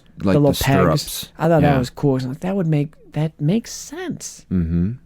Mm-hmm. And just the shape of the Nimbus 2000, like, that was cool because it was like a seat. Speaking of the Nimbus 2000, I had a toy Nimbus 2000. I have a toy Nimbus 2000. I still have it from when I got it for Christmas. Do you ride it around your room? I did. I rode it around my yard. I had a little stuffed golden snitch. I'd throw it. I didn't. I played every position. Never mind. What? Nothing. Anyway, that they adapted it. They couldn't exposition load that scene, like explaining all the rules of Quidditch. It's movie, show and not tell anyway. But in the other scene, they have like George and Fred like are walking with Harry and Ron and Hermione, and it's like, oh yeah, we're the beaters. We make sure. So it's like incorporating side characters into the story and making them likable and introducing them, giving them personality. Yes, because they do get bigger roles further on in the books and in the movies, especially. She's fine. I always loved the scene when he's learning about the different Quidditch balls. I always just thought they were so cool. How they made them look different from each other. Because in the book, they're just all spheres. But in this, the quaffle has like indents on it for grip. And I love how the snitch is in its own little And you can hear it when he pulls it out, like the leather. Mm-hmm. It's in there suction tight. Sound. Did you notice? That's a very important snitch. Oliver Wood is kind of a moron, but did you notice that it shows how Harry can track the snitch, like when it flies out of his hand. But Oliver Wood is looking all over, and I'm like, dude. Does he need to wear Harry's glasses? I get it. That shows that Harry is going to be a good seeker. Tactile ability, but it didn't go anywhere. How did you lose track of it that quickly? All it's doing is going here, right? And he's like, "What the fuck is it? I need to put that. If I lose that snitch, Dumbledore's going to kill me." No, Madam Hooch. Madam Hooch is gonna kill me. Mr. Longbottom. A couple things on that too, but when Oliver is explaining the game, he's like, "You catch that, we win." That's not necessarily true. It's just worth 150 points, and most of the time, yeah, you will win with that. Oh. But if a team has 300 points before you catch the snitch and you only have 100 and you catch the snitch, you still lose. It's only worth 150. You don't automatically win. And he makes it sound like you do. Wait, what? Oliver Wood. No, that's the rule. Those are the rules of the game. No, you get 100. It's worth 150 points and the game ends. It doesn't mean you automatically win. No, you don't automatically win. But more times than not. Yeah. But he's generalizing because you can have like maybe somebody did score 180 points with just throwing the ball. We learn in a later movie. Because do they have a time limit? No, they don't. Because in the book they said no, the game doesn't end until they catch the snitch. In the book, he said the longest match recorded was 3 months. 3 months. So they had to have substitutes come in so that the players could get some sleep. Pass. we forgot to release the snitch. It's actually right here in the box still. There's a Chudley Cannon's pennant in the common room. That's like one of the famous Quidditch team, the Chudley Cannons. That's right. I think it's Seamus's. Yeah. Turn this water into room. His voice. Turn this water into room. What's he trying to do? It's like, Harry. He's trying to turn his water into a room. No, I'm just kidding. An entire room, Ron. Yeah. Wingardium Leviosa, Wingardium... I think we're going to need another feather, Professor. I'm not good at magic. My dad's a witch. Granger's done it. Splendid. Mum's a witch. Dad's a muggle. Mum's a witch. Bit of a nasty shock for him when he found out. Mm-hmm. That's why he sucks at magic. Oh, another thing that made me laugh was... unless nobody will go exploring the third floor corridor, unless you would like to die a most painful death. Then pause. Thank you. Let the feast begin! Okay, you're not going to follow up on that? What do you mean? They're like looking at Snape talking to Quirrell at the table, the teacher's table, and all I'm thinking, what are they talking about? How is your syllabus coming along? How was your summer? Finished mine. Didn't make it past page 394. No, you gotta do I get it. That's your favorite page. Have you read past that? Pity. Someone might think you're up to something. I love... Well, we are. No, we are. Up to something. Up to something. It bothers me how... Even if it is against Slytherin. He does wish him luck. Good luck today, Potter. That scene... I was in love with your mom. What? Nothing. Trevor! And you see that angle, oh my god. From Neville's point of view. No, it annoys me that students are so quick to get in trouble. Like, these are first years, just learning stuff. Like, Mr. Longbottom, get down this instant. Oh, do you think he's flying that on purpose? He's clearly not controlling Professor, the broom. We got lost. Well, then I suggest a map. I trust you don't need one to find your seats. First of all, zip it, Minerva. We have a map. We can't read it. It's changing. The halls are changing. They don't have that map yet. Well, no, but they could have a map. There's clearly a map. And then when Harry is... Would it help if I turned either one of you into a pocket watch? If actually... That way one of you could arrive on time. We knew what time it was. We couldn't find the fucking place because the stairway sent us to... Oh, hey. I don't know where. I don't know where. It sent us to a miserable death with a screaming book. It sent us to the room that we required. Here. You say McGonagall was judging based on him just catching the ball. But she could have been watching him out the window. She would have come out Or did she instantly sooner. leave? No, she was looking down, and then she didn't react until he was right in front of her window. And I know, but he saw her. She saw him catch the ball, and then he flies away, and then she can see him. I bet, yeah, maybe she saw more. It just seemed like the only thing she saw was him catch this thing. Maybe he fell on his fat ass. Give it here, Malfoy. In the book, it's much cooler how he... Because in the book, it makes it sound like Harry's just like, give it here, Malfoy, like under his breath. Like, almost timid. But in this one, he's like, give it here, Malfoy, or I'll knock you off your broom. I like how Malfoy flies up on his broom, how it's he's like vertical. Standing on it. Yeah, like, have it your way, then. I don't... Also, another thing... Also, why does he care so much? Get a new glass, remember all. Why do you care? His grandma sent it to him and spent his gran sent it to him, spent a lot of money. Also, the way they end up in the third floor corridor, I mentioned it earlier, it's because Malfoy in the book challenged him to a midnight duel. In Neville, they actually get stuck outside because the fat lady isn't in the portrait. That's right. It's coming back to me. Hermione's like lecturing them and following them outside the room, and then she turns around to go back in the common room and she's gone. So she's like, oh great, now I have to go with you guys. And then Neville gets stuck outside because he went to the hospital wing. Because his arm. And then he gets stuck outside and is sleeping on the floor. So he goes with them too to the midnight duel. Stumble on him or something? So no. Yeah, I think they did almost step on him in the book. But then they could have had some way. It would have been cool to work that in, because then later on in Act 3, when he stands up to them, he would have said, "You're sneaking out again, aren't you?" Because then it would have tied into earlier when he snuck out with them earlier. We're going to lose house points. Why do you care? It's not like we get a prize. Why do you care? They're just going to rig it at the end of the year anyway. They will. Neville, I bet Slytherins were pissed off about that. I would be. I'll get to that. But here's the thing, Neville. Look, do you know who I am? I'm Harry Potter. Relax. I get 50 points. You see this? You see the scar? This scar alone gets me 50 points every time I walk into a room. So I think we're good.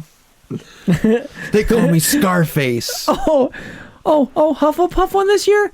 Albus points to his scar. Albus, right. And, may I remind you who defeated the Basilisk? And may I remind you who captured Sirius Black? May I remind you? And 50 points to you, sir. We're 10 short. And another 20. Oh, shit. For using your manners at lunch the other day. And that's right, old man. For being here. For being a Gryffindor. For being the boy who lived. I don't know. You know what scene I know? I love? Quidditch. Yeah, that game is sweet. And I will before we get there, let me say, always again, going back to students getting in trouble for nothing. Snape, I get it, but Harry was taking notes about what he was saying. And if he'd have just taken the time to look, right?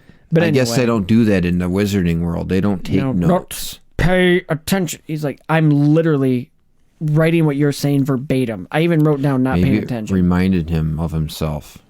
Plus, he has a thing against him. Anyway, the Quidditch game, standout scene. The whole movie almost. Yeah, the whole movie, everything. Standout scene of Act 2. Yeah. I would say. Because it's like sports, but also this game doesn't make a whole lot of sense. 10 points to Gryffindor! I just finished that chapter. Take that sword! Yeah. Like, they knock him out. There's no penalty box, nothing. There's no rules. Angelina Johnson, she would have broken her neck or broken something. Falling down inside the tapestry and hitting all the wood there. That would be fatal, I would say. And Harry's just chilling up there. Oh, can't wait till I find this thing.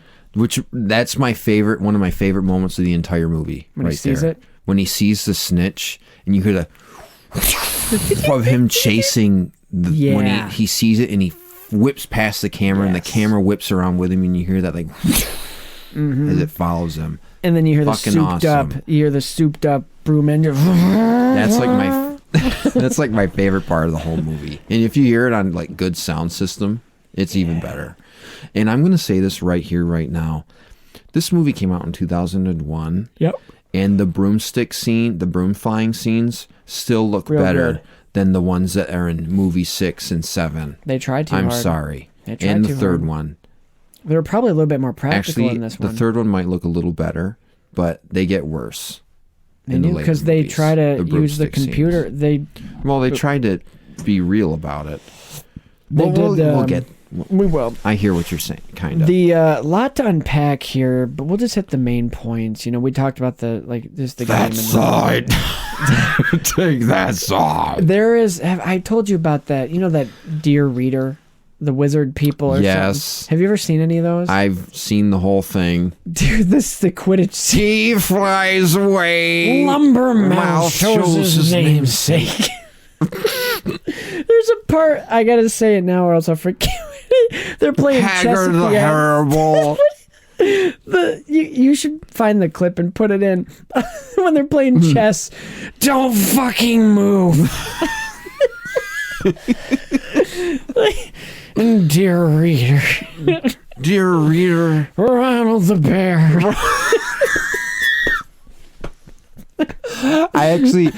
Here's a cool story. My friends I went to school with a guy named Levi. Classic. And his sister, she, before COVID hit, she had an annual Harry Potter feast party where we'd come over to her place and everyone would bring food or something. It would be like big, like Thanksgiving dinner almost. And we watched like Harry Potter stuff. But one year we watched that entire thing. Dear reader. Good call. And everybody was laughing their butts off. Ron the bear. Ronald the bear. Haggard the Horrible. Oh my goodness! I gotta watch it again. It's been so long, but yes, instead of putting like for the acts, instead of putting clips from the movies, put clips from that. Oh man. Okay. Yeah, we find out more of the plot here. Like, there's something going on. The Sorcerer's Stone by the Philosopher's Stone. Sure. The Philosopher's. What does it do? Sure. It keeps you alive. Gives people. It's the elixir of life. Eternal immortality. Yeah. That's why.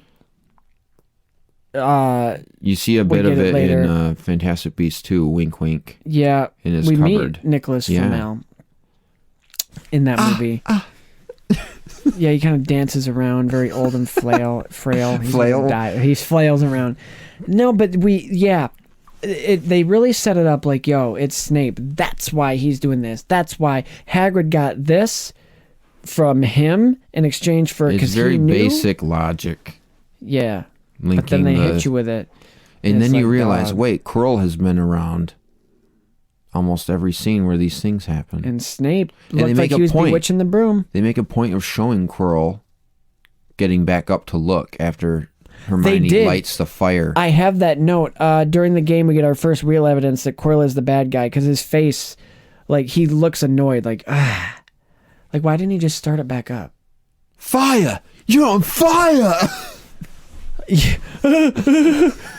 But yes, Snape, we find out later, trying to save him. I'm trying. You know that. I gotta find it. Hang on. What? I have to. I'm not gonna tell you. I just have to find it. I'm sure you've seen it. Other sequence I love. I just admired. What? The whole all the Christmas stuff. Oh, super, Christmas the wizard chest. The wizard's chest. It's so cozy. You can just cozy. Imagine sitting in that great hall, and enjoying I love that Ron stays. A dinner. Because his family's going something. Like for his first Christmas there, I love that he's not by himself. They have the whole common room to themselves, it looks like. Probably. That would be fucking everybody else sweet. has families. Oh. Wow. You think this mirror tells the future? How can it? Both my parents are dead. That's right. Sorry. Thanks, Ron. Oh, right. Yeah, no, I could never be head. You're going to be the Quidditch captain. Oh. This. You see that, you son of a bitch? Could you please just let me check out my groceries? One sec. Fuck you! I'm trying to help you, motherfucker. That part. What? When Snape. That sounded like John Goodman. When Snape is doing the like the counter curse, and like they think it's him. I just picture him going. You see that, you son of a bitch? Could you please just let me check out my groceries? Fuck you! I'm trying to help you, motherfucker. Wow, this is... You got it? I just picture you like I hate you. Fuck you. But I'm trying to help you. Oh man, that is good. You've never seen that video? Viral video. That lady's trying to like convert this guy to like talking to him about Jesus and stuff. He's just trying to check out his groceries. She's like, I'm trying to help you, mother. That's Snape. This entire series. Oh. Every all 8 films, all 7 books. That's Snape right there. Just fuck. I'm trying to help you, motherfucker. I hate you, but I am trying to help. Oh man. You know what scene I don't? Oh, here's another fun thing. One of my best friend when I was a kid, John. He went and saw this movie with his grandma, and she got freaked out at the scene with the screaming book. Me too. Every time. It still gets me. If the volume's too loud, I'm like, shit. Mm-hmm. That's right. That part is. London's still hot. That means the student's out of bed. Blow your nose. Sorry, sis. I acted up again. Go where the CDC guidelines suggest you 6 months length away. Oh man, are you vaccinated? Oh man, I love. You know what kind of bugs me a little bit when he corners Squirrel in the restricted section. Why is it? It bugs you? It bugs me because he's talking to him about something. Yeah. But they could have been talking ahead of time. Okay, it makes sense now. But he reaches for the cloak. And turns and points his finger, and he's like, "We'll have another chat." I'm tired. Yeah, what if I'm out. I'm out. Another scary. Why isn't Anthony Hopkins in any of these movies? I don't know. These movies are a who's who of like famous British. That actors. was J.K. Rowling stipulation. Mm-hmm. Well, all the cast had to be British. Who would he have played? I think Robin Williams was going to be in it as somebody. Couldn't. Too American. No, Robin Williams wanted to be Lupin. Yeah, it wouldn't work. But too American, they wouldn't allow because he was American. Yeah, you're not British, dude. But British actors can play American actors like Batman. All right, tell me where that's fair. Well, Zoe Kravitz played Lestrange. Yeah. And she's not British. Well, the rules are off now. I would have liked to see... Who would have... Anthony Hopkins could have been... Not somebody. Peeves, could have been Dumbledore if he wanted to be. Who could have been Peeves? Chris Farley. Anthony Hopkins could have played... Anthony Hopkins, that's what I was thinking of. Who could Anthony Hopkins could have played? What about... why can't I think of his name? Michael Caine? Why wasn't he in this? Oh. He could have been... I don't know. I don't know. Richard Harris is a really good Dumbledore, though. He's got the very, comforting voice. Even when... Who does not wish to die a most painful death? Fluffy is out there. Yeah, Luna, you're okay. Let the feast begin! That's enough! Speaking of scary, though, the Forbidden Forest scene... The CGI... when Neville's flying? No, the Forbidden Forest scene, dude. When it glides towards him? Yeah, that, but not even, the whole thing. There's the part before they split up where Harry looks off because he hears a sound, and you see him. Yeah. The cloak, and I'm that's scary, dude. I'm a 10-year-old kid. Yeah. Malfoy's just like, I'm on. Harry's like, Fang. Yeah, I'm actually with him. Pull yourself together, man. Good God. I miss the days where detention meant hanging you up by your thumbs. Honestly, I would take that over going into the Forbidden Forest. Thanks. It's like, really, children were hung up by their thumbs. Can we do that? I don't need these. I can magic myself we more just thumbs. send them to the hospital wing and have a swig of Skelly Grow and they're all good. But the Forbidden Forest, do not go in there. It's out of bounds completely. But detention, let's go. I almost feel like the Norbert thing could have been cut out. Yeah, but you had to establish that he was... You had to establish that he met some guy and he was asking him all these questions about Fluffy to get inside, to learn the secret. Yes. But the Forbidden... I'm just so stuck on this because this school has no regulations, for safety regulations. Because they only threaten you. They're like, hey, we let you do whatever you want, but if you do, you're going to die. You might die of painful death. You might Unless we tell you can go in. And Hogwarts School of Witchcraft and Wizardry will not be held liable for any damages. Sign here, and here, initial here, initial there. That was in their welcome letter. Yeah, if you read it. Or in Joel's case, he doesn't have to worry about anything. Nah, he's good. Joel DeMort. Why? So they need help tracking down a unicorn, right? That's what they're... Yes, they're looking for the unicorn. Why would you have kids? And you're going to need more than a lamp. Hello. What are they going to do if they find it? Why didn't they learn Lumos? That should have been one of the first ones. That's an easy one. I know. Lumos. Instead of using a lamp in a pitch black forest. They didn't know that spell yet. She hadn't written it yet, probably. But, yeah, terrifying. Like when the thing is eaten and it shows like his mouth. Mm-hmm. With this, you see this? You see this here? This is Unicorn that blood. silver fancy glue that you like to put on your art projects in elementary school. And you peel it off your fingers. Mm-hmm. One lick of this. No, it's not. It's unicorn blood. Thanks. Anyway, it's glue. But yeah, and he's eating it and then it just floats and hovers and you're just like, nah. That part is pretty in the smoke. It's spooky. How it's like gliding in the smoke. And then he just flies away. And that was it. They didn't tell Hagrid, how does he fly away? Because he How does can Quirrell... fly. Oop. No, that's not him because it's not there's no body. Yes, there is. No. He has to have a body in order to do that. There's no, it's just a floating cloak. I don't think there's a body because the way he just floats, I don't think there's a body. Because it has arms, though. No. It does, well, yeah, but it's the essence of an arm. Demento! Thanks.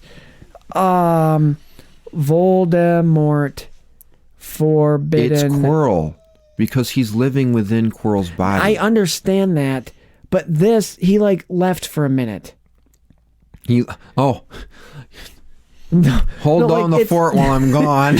It's his soul. Like he floats. Like he's a bodiless. I think he. Should I let her come and pet me? Pet you? I don't think that'll work. Not me. I feel like she wants to see me, and that's why she's whining. Fine, let her in, I guess. Okay, I'm gonna show you this. I mean, maybe you're right, and it is a body, but it doesn't look like he has a body when he floats. Okay, look, we see a face, but the way he floats, it just looks like a cloak. Right.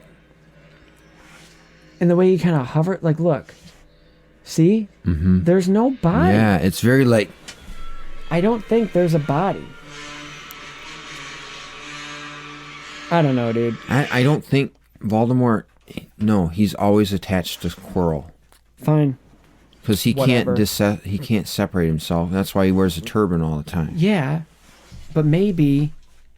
Yeah, you're probably right. All right. We got Fang in the house, a.k.a. Luna. Yeah, good girl, Luna. You relax and lay down. You can stay in here, but you gotta lay down. Lay down. Lay down. Or stand right there and be good. What are you chewing on? Good girl, Tuna. Good girl, okay. Luna. What was the last part? Arguing about him. We resolved that matter. What was the last part? Plan. They decide. Okay, yeah, they decide they're going themselves. What are you chewing on? I do think. Whoa, what is she doing? Nothing. She's probably has something stuck in her teeth. You good? Special guest, Luna. Yeah, she has some thoughts. She's a big fan of Fang. She has something stuck in her teeth.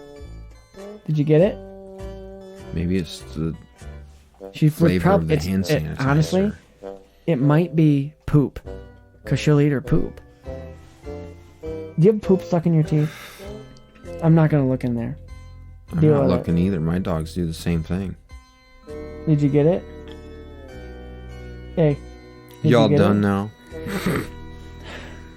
A lot happens. We go ahead. I like how they, like in the book, you have I'm getting distracted by the licking. There you go. She keeps like, all right. Are we gonna kick her out? No, I'm not gonna kick her out. I'm gonna help. Look, what do you have? Let me see. Do you have something stuck in your teeth? Let me see. Let me see. What do you have? You don't have anything. You have nothing. You have nothing stuck in your teeth. Maybe it's the taste of the hand sanitizer I put on. Maybe. You good? Hey, you good? You good? She's a cute dog. We love her. You can stay in here. Stop licking. She does that. She's a licker. Here, I'll just move the mic over here. I don't think that will help, but anything we could do. Put music in the background. All right, hey, stop. She does this when we're trying to sleep. Really? Like, yeah, she'll just lick her paws, and she'll lick the couch and just lick stuff. And it's like, dog. Literally, dog. Stop licking. And then she'll lick my hand, or she'll lick your feet. She just licks stuff. Just lick. Okay, you done? Nope. All right. What did you like? I like how they go through like we're being introduced to this world, and I'm focused. And well, are you focused? No. Oh, I just noticed you were here again. Luna, you gotta relax if you're gonna be in here. You gotta relax if you're gonna be in here. No jumping. Stay down. Can you sit? Hey. Luna, get down. Stop. She's nice. She is nice, but she's too... Hey. You think we should let... Watch that cord. Get over here and lay down. Luna. Lay down. Hold on, give her... If she lays down, give her another chance. Hey, lay down. Luna, go lay down. Lay down. Lay down. Lay down. Go lay down. Luna, go lay down. Hey, lay down. Lay down. Hey, lay down. You're gonna have to go out. Okay. I would kind of prefer that. Get off my table. Stop. Go out. I wanted to have you in here.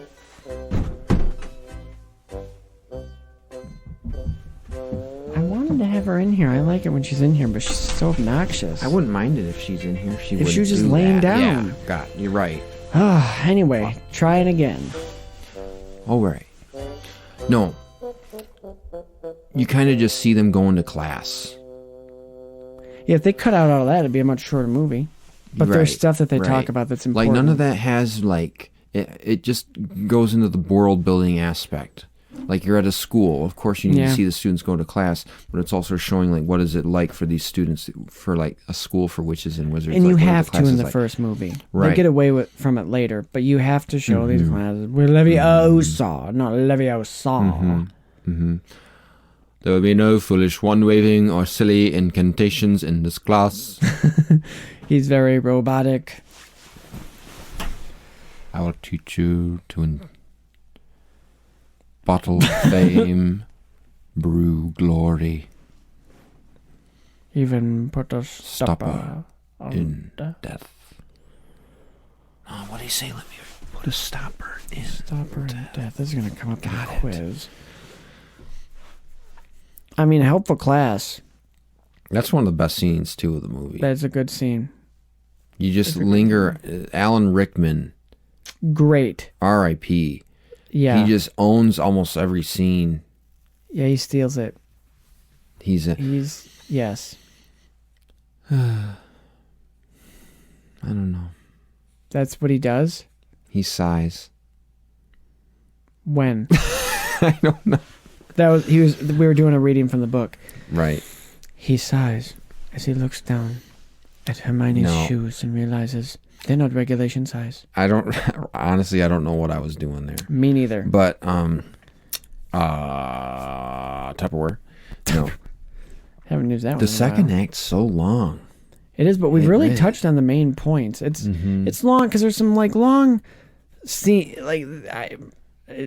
we've talked about most of them. The forest, the Sorcerer's Stone gets introduced. I want to be in this movie during Christmas time. Me too. Because it just, it's so comfy looking. Like this Christmas trees and the Professor Flitwick levitate, Wingardium Leviosa, the thing. We didn't even talk about Halloween. And we didn't even talk about the feast. Oh, the troll. All that food. Yeah, and the troll in the dungeon. And they just trample him. He should have died. Kids are just trampling him. He's immortal. He looks up and he drank the unicorn's blood. Oh, that's right. What is she doing? She's just running around. I hope she doesn't wake the kids up. That's going to make me mad. Yeah, but you see the Invisibility cloak. The invisibility cloak is a big one. Which might seem insignificant now. But boy, is it not. It's not as hollow as you think. Or is it more hollow than you think? That was my I'm deathly afraid to find out. Me too. I'm deathly 1 and 2. What? No, but that. What? The Mirror of Erised. Desire backwards. Yes. Comes in, it shows you your deepest desire. So Harry sees his parents. You know what I think it shows Dumbledore in real? He says socks. He says it shows like him when wearing his favorite socks. But I think it shows him and Grindelwald. Doesn't? Because him and Grindelwald they're together. You probably think that because that happens in one of the Fantastic Beasts movies. Well, and J.K. Rowling said in an interview after the 7th book came out, or after one of the books came out, that Dumbledore's she's real gay. big into doing that. She said that retroactive, like, progressive. Oh yeah, he's gay. No. Oh, yup. There was a lot more minorities in the books than what you were saying. That's written into the 7th. We'll talk about it. But we're talking about the first one right now. No, I think in this moment he really did see.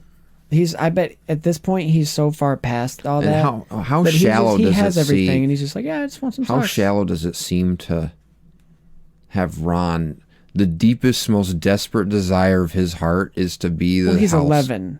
Have at this the house point cup. at Meanwhile, Harry wants to see his parents who were murdered. Yeah, because Ron hasn't gone through any tragic things like he hasn't lost a grandma. He doesn't have that trauma though. He's an 11-year-old boy that's just like, yeah, I want to be the. I see me punching Malfoy over and over. I see me with my actually, Dick? You know what? I am the captain of the Quidditch team, is what I was going to say. Like you see, I'm not gonna have that. You see Hermione. No, no, they're 11. Okay. No, I was thinking later, but I wasn't. I didn't. I meant you see Professor McGonagall come in here and she's like, no. Minerva, what you doing? I mean, nothing. Nothing. Of course. Nothing. No. Nothing. I was just tuning my wand. Well, not my wand. I can't help it, guys. Oh no. I can't help it. I see Albus thrust. Oh no. Accurate. Shouldn't have said that. Well, I see me and Professor McGonagall, of course. Shouldn't have said that. Should I have said that? Oh, should not have said that. I see. You know what? I don't want to do this. I think we both know what Snape sees. Mm-hmm. And we don't need to mention that right now. Nope, not yet. We'll mention it later. Mm-hmm. All right. I'm kind of ready to. Yeah, I'm kind of ready. Move on after to Act that 3. little detour. Yeah, Act 3 isn't as long as Act 2, so it's cool. You ready? Joel knows what it's like.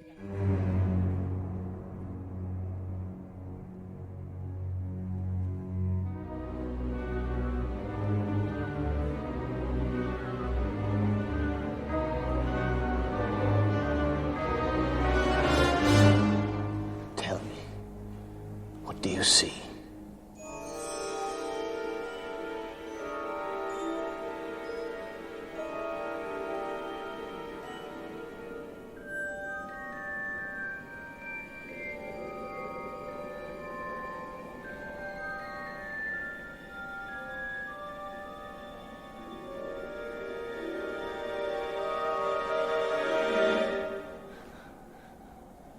What is it? What do you see? I'm shaking hands with Dumbledore. I've won the House Cup. He lies. Tell the truth! What do you see? Let me speak to him. Master, you are not strong enough. I have strength enough for this.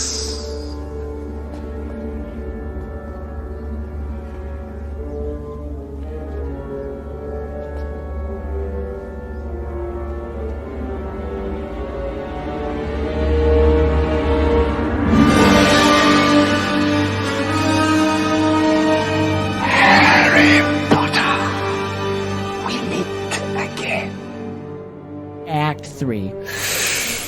The crew heads to the trap door. After freezing Neville Longbottom, someone was already there and has music playing.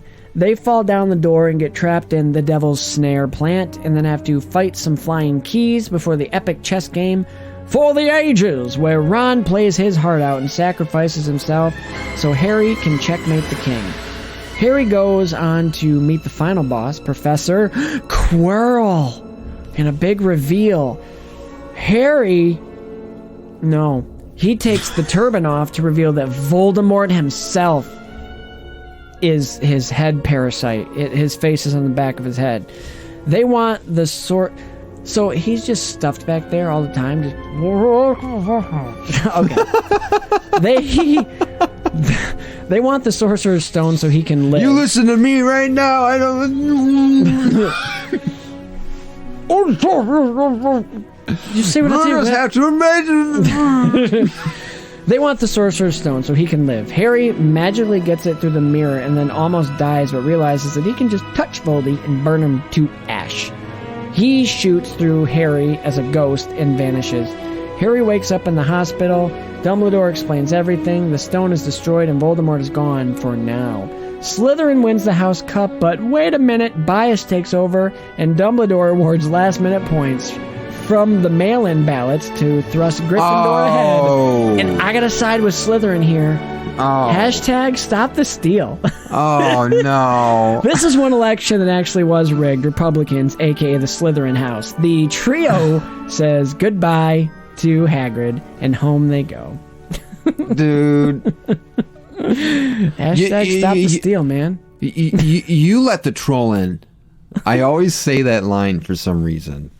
Because I just picture Harry with his finger. You let the troll in. So it wasn't Snape. No! I would have... And I would have... He was trying to save you. It was Dumbledore. No! It was me. I'm trying to help you, motherfucker. Look, I have eyes... In the back of my head, if you know what I'm talking about. In the mirror... I have a parasite living in me, and I want... Look, if I want you dead, I would have done it. I need your help to get this thing off. To unwrap your turban? Look. I'm not me. You're not who I think I am. What?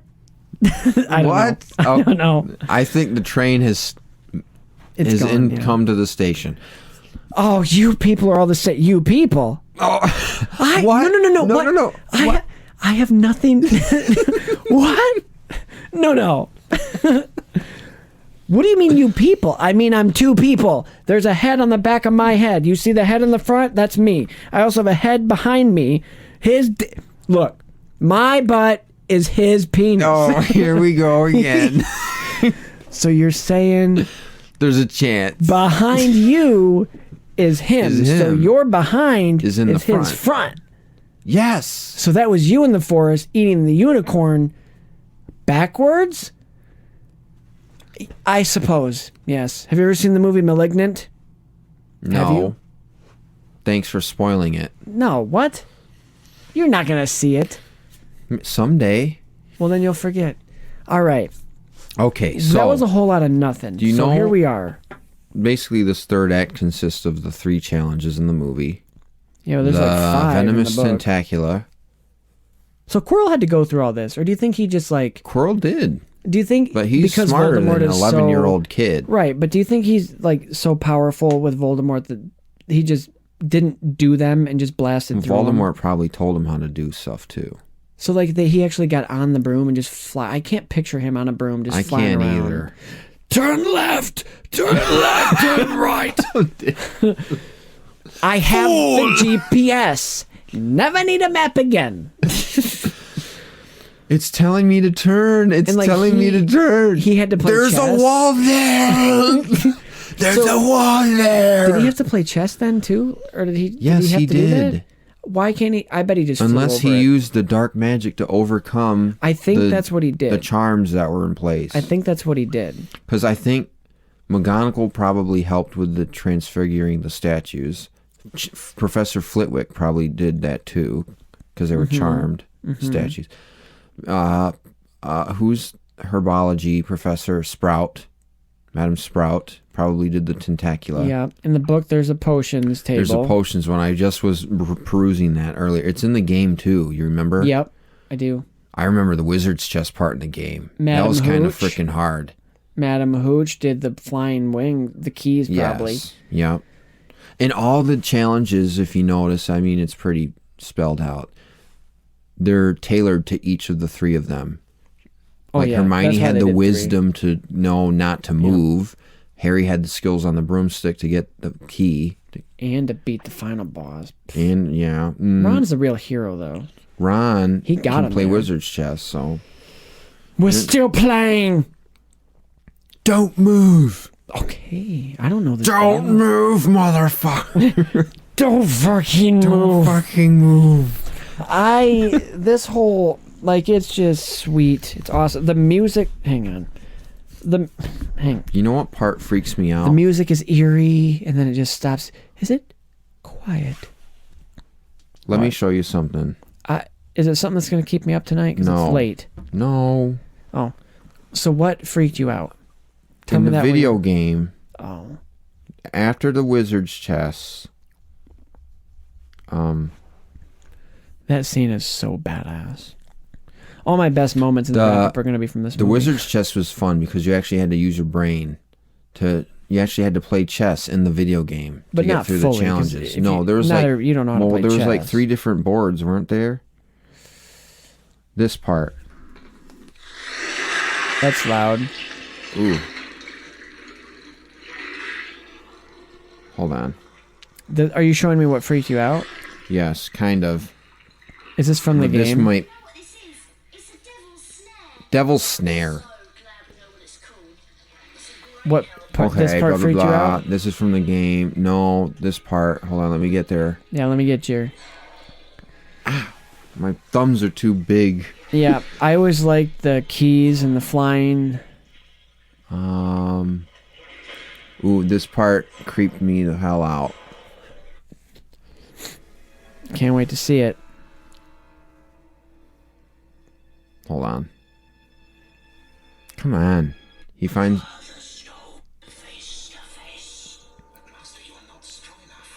Voldemort.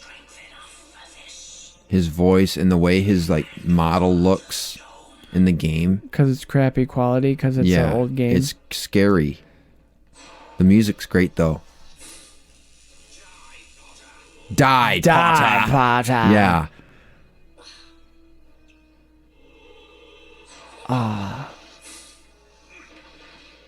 This game, man. Okay, but anyway. So good. And the way he just walks around, just following you walking. Did you ever... I had a wizard chess set. Obviously, it didn't move and stuff, but the I have pieces a Legend of Zelda were... chess set. That'd be cool, too. It is. I haven't opened it since I got it for Christmas 3 years ago. A little bit. I knew basic rules, never knew... Me and my buddy that we stay up late and watch and pretend we were on the train and stuff, we would play. We didn't really know how to play. We thought we did, but we didn't. Chess is such a complicated game. But it is. I had the board was modeled that so the pieces were those pieces. So it was cool. Like they weren't like stone or they were plastic, but they were high quality. You know another positive memory? I'm sorry, I don't mean to trample on it. Nah, it's cool.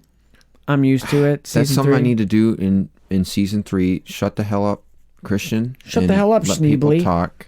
Just kidding. And I got the Harry Potter and the Sorcerer's Stone board game for Christmas.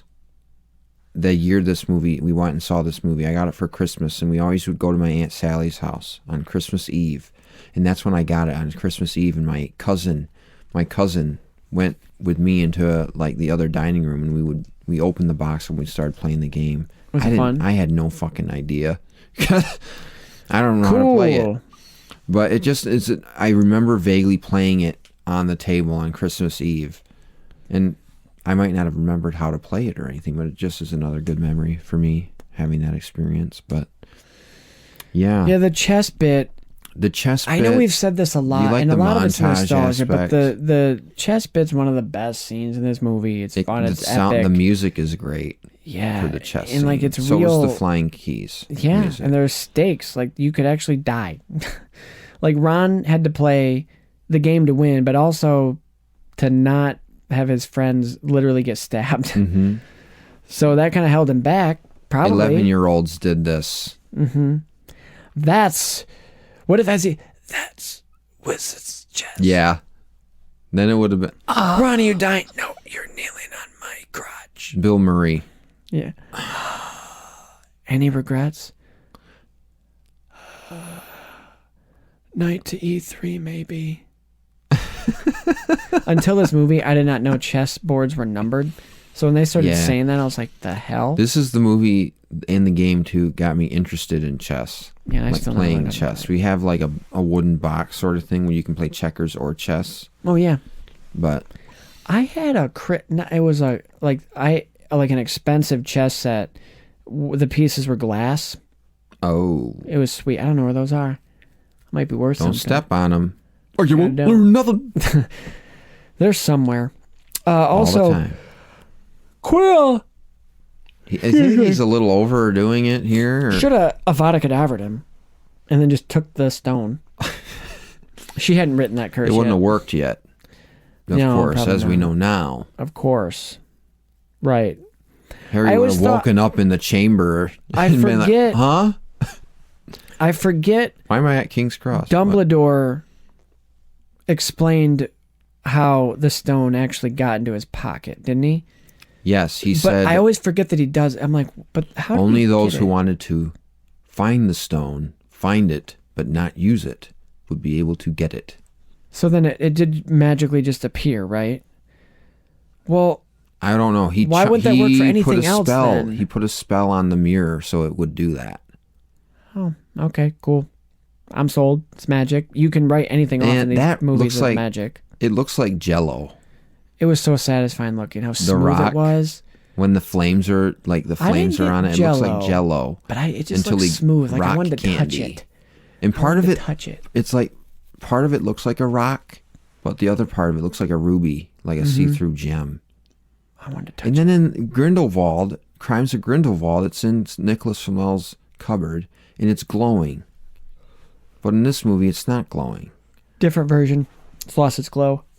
And it was destroyed. And yes, and yes, and yes, and yes. What? To when, they get points, they see each other. Yeah, why didn't Dumbledore award the points before announcing? That's totally unfair. Because he congratulates him. He's like, yes, Slytherin, congratulations. In front of the whole school. But guess what?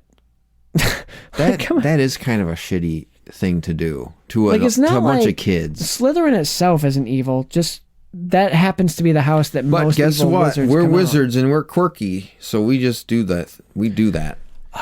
Albus, they're 10 short. Yes, of course. Neville Longbottom, it's hard to stand up to your enemies. You can't just award for... Can you shut the hell up? I'm the headmaster. Who is my the headmaster? Thank you. Ring theory. Standing up to your friends is even harder. 10 points. And a change of scenery. I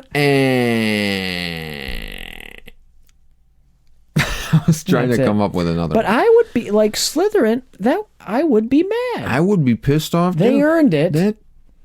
Well, stop the steal. How much of those points did they earn legitimately versus screwing someone from another house out of the points? Oh, good. I thought you were just going to leave it at that. Screwing somebody else from the other house. Oh, no. 10 points. 10 points. 20 points. Oh, okay. But that's only for the 8th years. 18. I'm going to keep it. There's no 8th years. There's only 7. Fine. The professors then. Oh. They were held back. They're 18. No, the professors with other Okay, we don't need to turn into that every time. My bad. You can cut that part out. But yeah, he awarded them after. And Hufflepuff and Ravenclaw's like, well, we were actually doing stuff the whole year. Next year, and then they say, well, I don't know why it fucking matters anyway if Dumbledore's just going to dole out points to his favorite house. It really doesn't matter. It doesn't matter. Snape, I want to award some points myself. If two can play at that game, I have. Let the feast begin. But I'm not. Yippee-ki-yay. But then they all would, you know. I would like to award Madam Hooch 394 points to Draco Malfoy. That's a terrible Snape impression. For doing well in potions.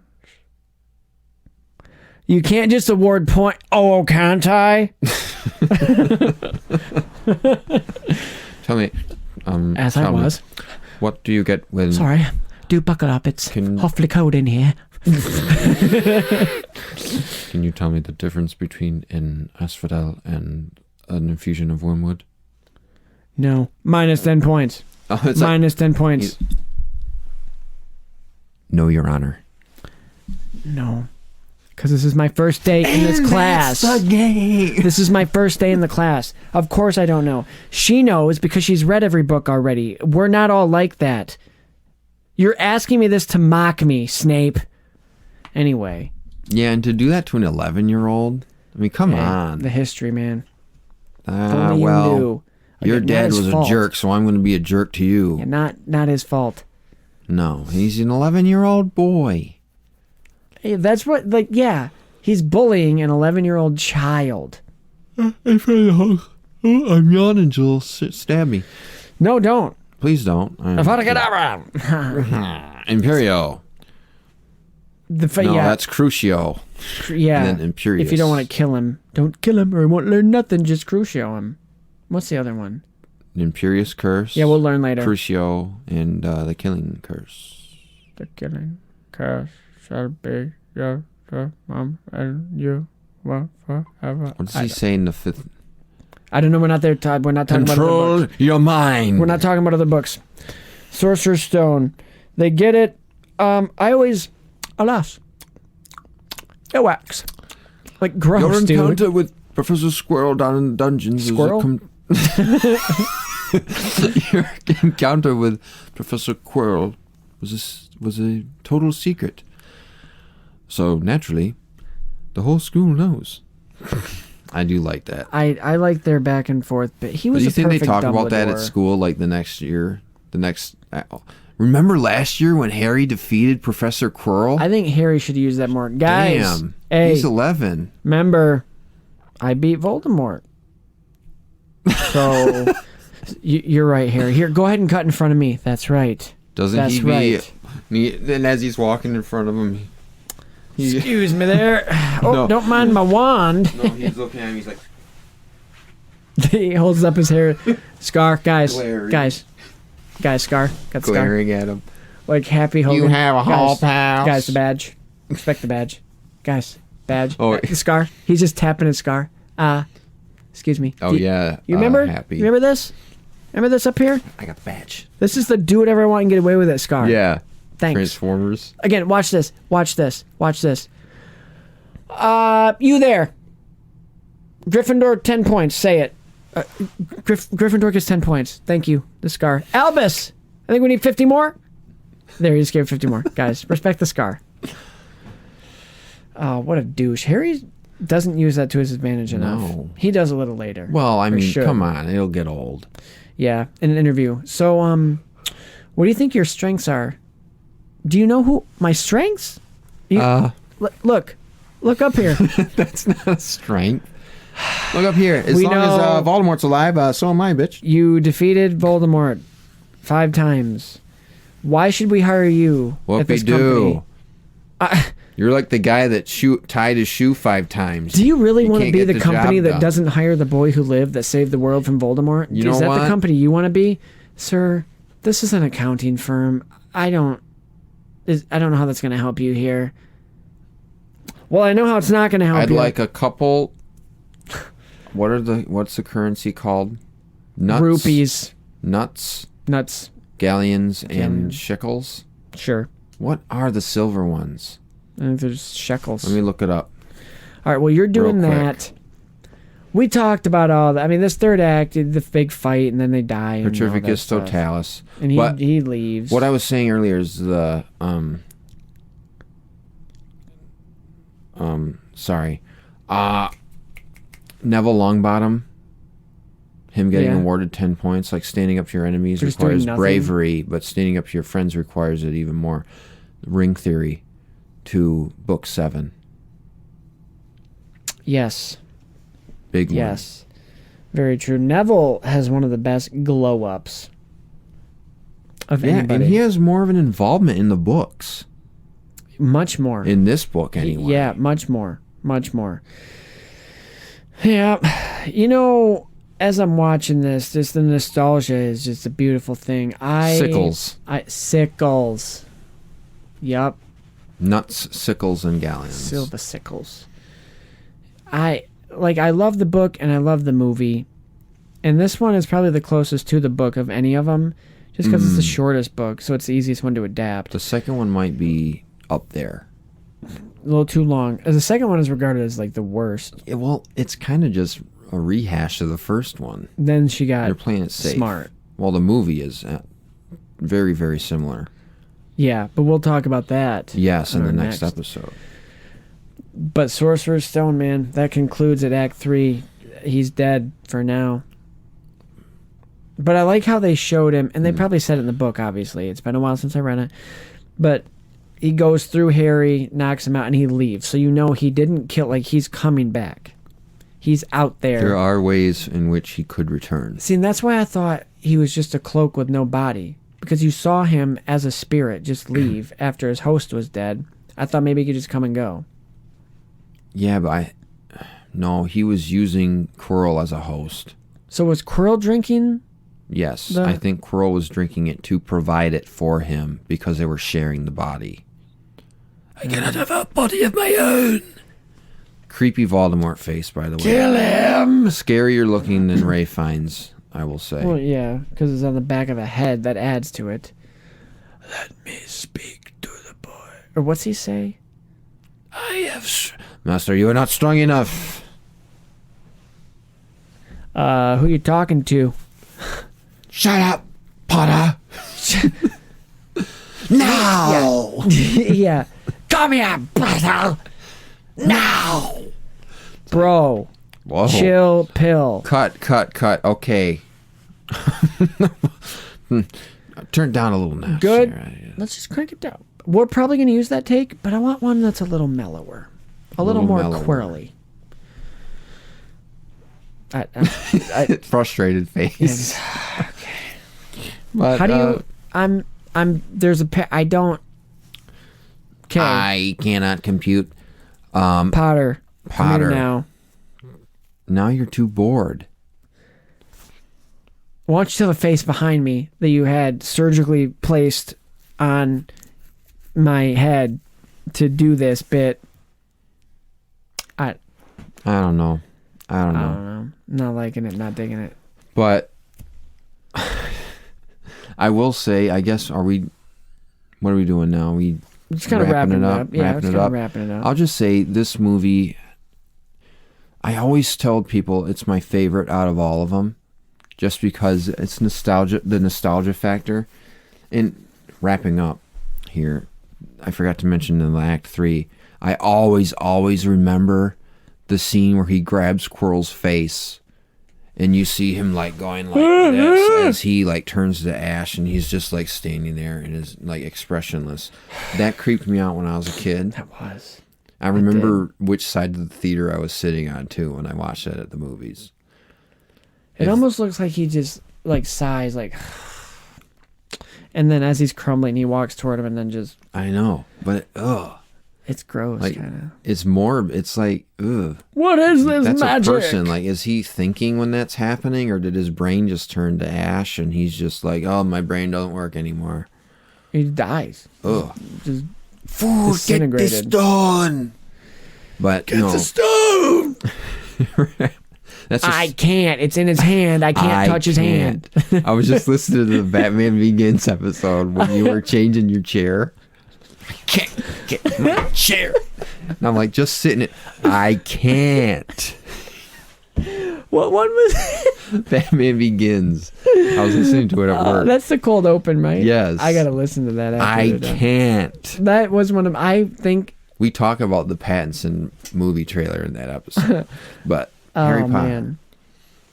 Harry Potter. This movie holds a special place. It's where... I literally wrote that. The music was the main thing that got me involved. Of course. A John Williams score. It's simply brilliant. Amazing. It's one of my favorite scores. And I'm looking forward to getting my CD set soon. But... two things, I guess. The CGI is a little dated. I'll start with one of the negatives of the movie. Not horrible. Not horrible, but some of the CGI is a little dated to its time. But that being said, the visual style, the art direction, the production design is absolutely stellar. They nailed it their first time around. They absolutely nailed it, and they set the tone and the now. Millions of people, when they read these books, they think of the movie, and how the movie looks. Yeah. Because they did such a good job. Well, not necessarily because they did a good job. It's just anyway with a book. If you watch the movie before you read it, naturally you're going to imagine the movie. But the way they translated it from the book to the screen in a way that's both whimsical and magical, but yet grounded in reality, is awesome. And it's... should have won those awards at the Oscars, I'll say that, because and the music adds to the tone too. It's like Harry Potter would not be Harry Potter without John Williams, in the same way Star Wars wouldn't be Star Wars without John Williams. John Williams. That's how a lot important. of movies wouldn't be what they are without John Williams. That's why he's usually the MVP of whatever franchise we're doing, or the Coach of the Year. Although the books were incredibly popular at the time the movies came out, they still needed to do it right. They couldn't screw up anything. No, I don't think they did. I don't think they did either. I think they nailed it. They were consistent. All across the board. Yeah. Yeah. Well, nothing. I'll talk about it when I get to it. It's one of the finest book to film adaptations ever. This one specifically. By an American director.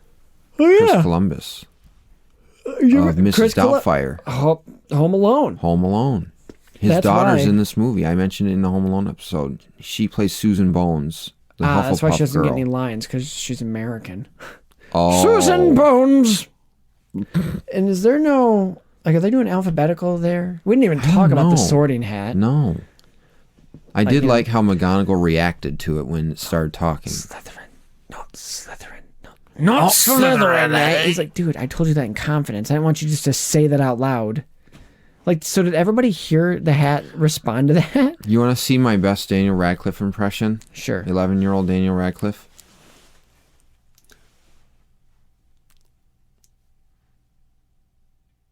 That's not bad. He's doing the face.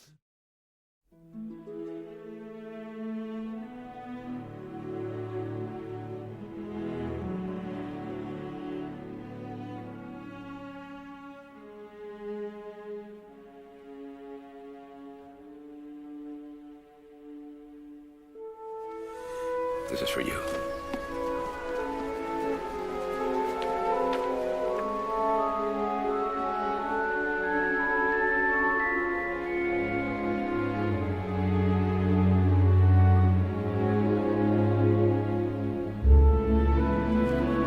Thanks, Hagrid.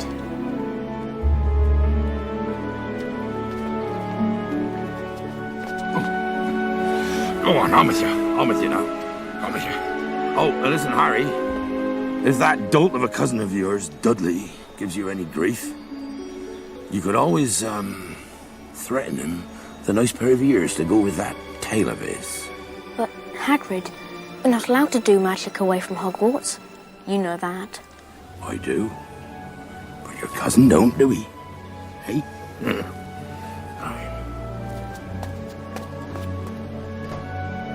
Feels strange to be going home, doesn't it? I'm not going home. Not really.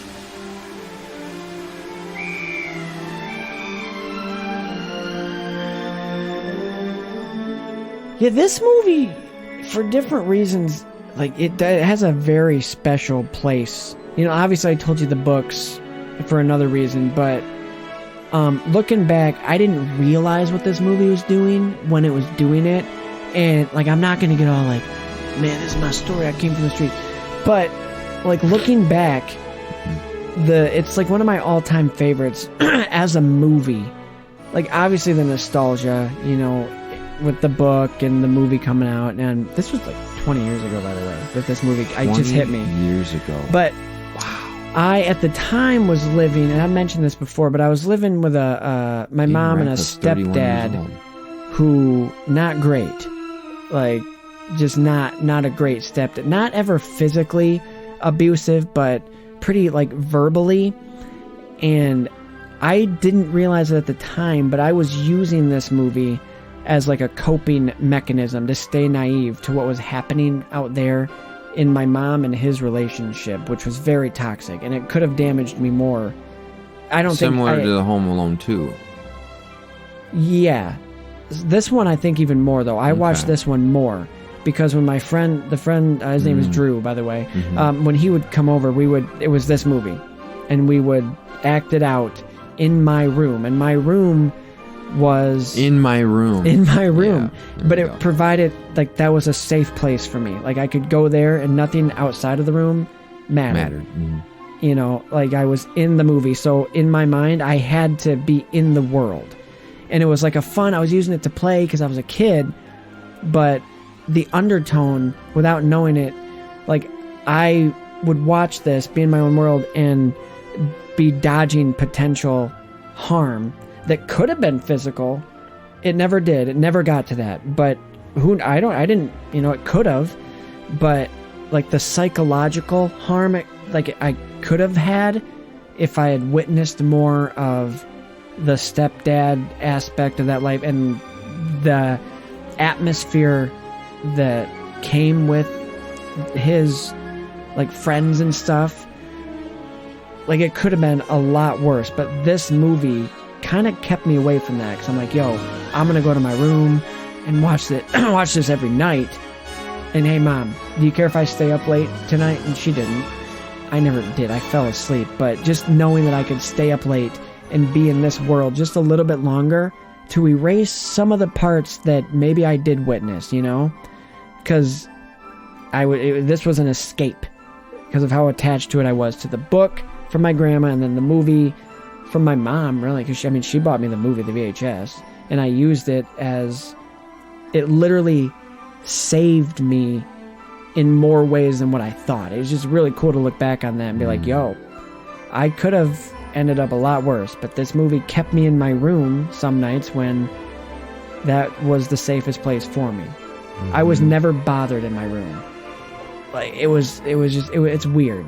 Like, yeah, it's not like I had a lock on the room, but when I was in there, I felt safe. That was my place. Nobody could get me in there. And this movie was on most of the time. That's why this movie I hold in such high regard. It's very cool. Very cool. Because it could have been a lot worse for me. But it wasn't. Important. It wasn't. It is. And the friendship, yeah. The idea of the comfort movie, like we talked a little bit about. Like, thank you for sharing that with us. Sure thing. Yeah, this. Austin Powers. Yeah. And Home Alone 2. And later, Shrek. Oh, yeah. Those 4 movies were, and actually 5 movies. And the Jim Carrey from Grinch. The reality of the Jim Carrey Grinch. Those 5 movies of my childhood. Random, I know. Like, what a random assortment of movies. But that's what kept me in my naive world. Mine were Land Before Time 3. Solid. Specifically the third one. Solid. Balto. There was a point I had some anxiety a little bit when I was a kid, so I would use those movies as a way to, like, relax at night and just get away from it. Yeah.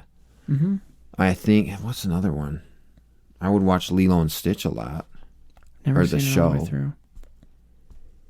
But yeah, I think when you have situations like that, whether it be what you're talking about and what you were going through, and what people with anxiety or something, they have like that comfort food media that they go to.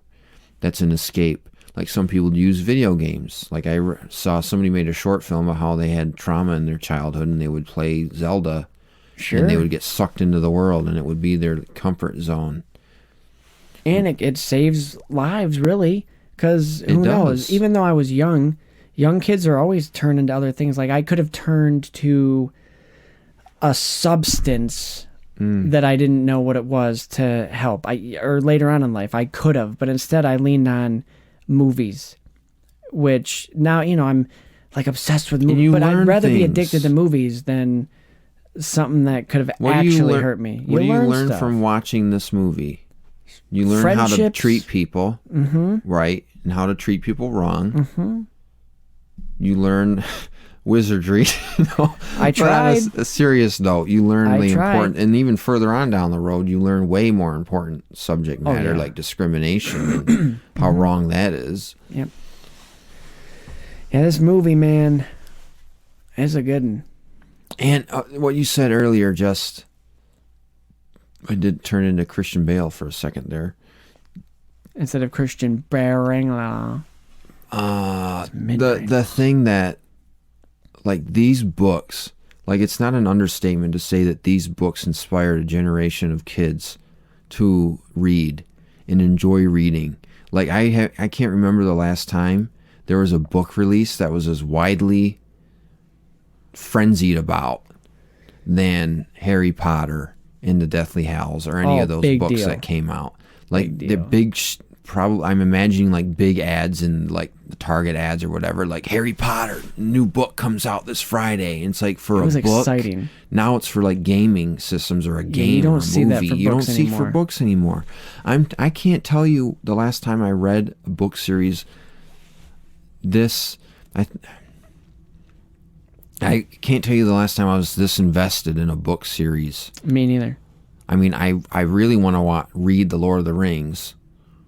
And I read The Hobbit before the last movie came out, and I really enjoyed it. But I haven't gotten into a book series unless I'm just totally fart raining on this and not remembering one. But yeah, this was where I was this invested into it, I can't remember. There's been other book series I read and enjoyed, but not as fan favorite as this one. Yeah, they were hard. They were hardcore. And, I mean, you remember seeing, like, when the new books, you saw, like, in the middle of the aisles and stuff, just the piles of the books. Dude. Like, brand new books. And I just wanted to, like, I would hold them. Did you go to the premiere of the 7th book? No, because at that point, right, remember, I was kind of away from it. And, like, when Order of the Phoenix came out, I feel like that was one. My mom like, got she me bought, that. I went with her to get it. I'm pretty sure, because yeah, but, like, later, like, I would see them. And I'd be like, I could have bought it myself. Like when the newer ones, when I'd caught up and the new ones, I was watching the new ones come out. Because like I said, the first 4 were out when I got this one. And like I remember seeing, the big release and the stacks of them in the stores. And I could have bought them for myself just to complete the collection. But I knew that, my grandma was going to do, that was hers and my thing. So I never got one for myself. So it's cool. I remembered another book series. Aragon. Just kidding. No. What is it? Series of Unfortunate Events. That's another that. one. That's another one. Never finished that one. But I remember my mom got me the 5th book before we were going on. Yeah, Order of the Phoenix before we were going to Ohio because my aunt and uncle lived in Ohio and our cousins lived there. She bought me the book and was basically like, you can't read it until we start going down there. Like as a treat. Yeah.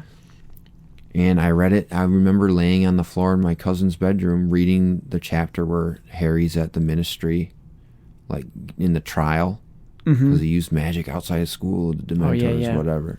Talk about that. But I also remember the premiere of Deathly Hallows. I was there at Barnes & Noble at midnight. We went there hours early and just sat in the corner. They had the boxes behind the desk. Like Black Friday. The Scholastic boxes, unopened, with all the books in them, the brand new copies. Name a book that does that now. None. You can't. There aren't any. You don't do it. It's different now. Or maybe we're just old farts and we don't have the Lightning Thief or Percy Jacksons of the world. Those weren't as big. They definitely weren't as big as Harry Potter. Nothing. Are they I still don't think making ever spin-off will. movies Hunger of those? Games. That's another one that was a big one. I'm sure that one. Yeah, and with the new one coming out. Books aren't dead. Read books, guys. But we're talking about the movies on these podcasts. Right. We're not gonna. I just think it's obviously the books will come up, but we're gonna try to be focused just on the movies. And the wrap up, maybe we'd talk like here's the big difference. We can talk about houses, like which houses would we be in, whatever. Yeah, well, I mean the Pottermore, we got to do that. Right. I've done it. I got to remember my login. But I actually think I'm a Ravenclaw, which is cool. Hufflepuff, but it does not fit how I really am. I don't think so. I think you're a Gryffindor. No, I think I'd be a Hufflepuff. Hufflepuff. Yeah, food. You're welcome to the club. Yeah, or you know who else is a Hufflepuff? LeBron. Oh, is he? Remember in Space Jam 2? Oh yeah, Hufflepuff. Yeah. I just thing is, I just love how the books. I want a Founders movie. That'd be awesome. Give us or a show, HBO Max. Come on, guys, Warner Brothers, HBO Max series about the founding of Hogwarts. Give us what we want, but well, it's midnight, so that was Sorcerer's Stone or Philosopher's Stone. It's the Philosopher's Stone. Say it. Are you gonna do that? I'm gonna do it the entire time. It's that Order of the Phoenix. I'm gonna be that Joel of that.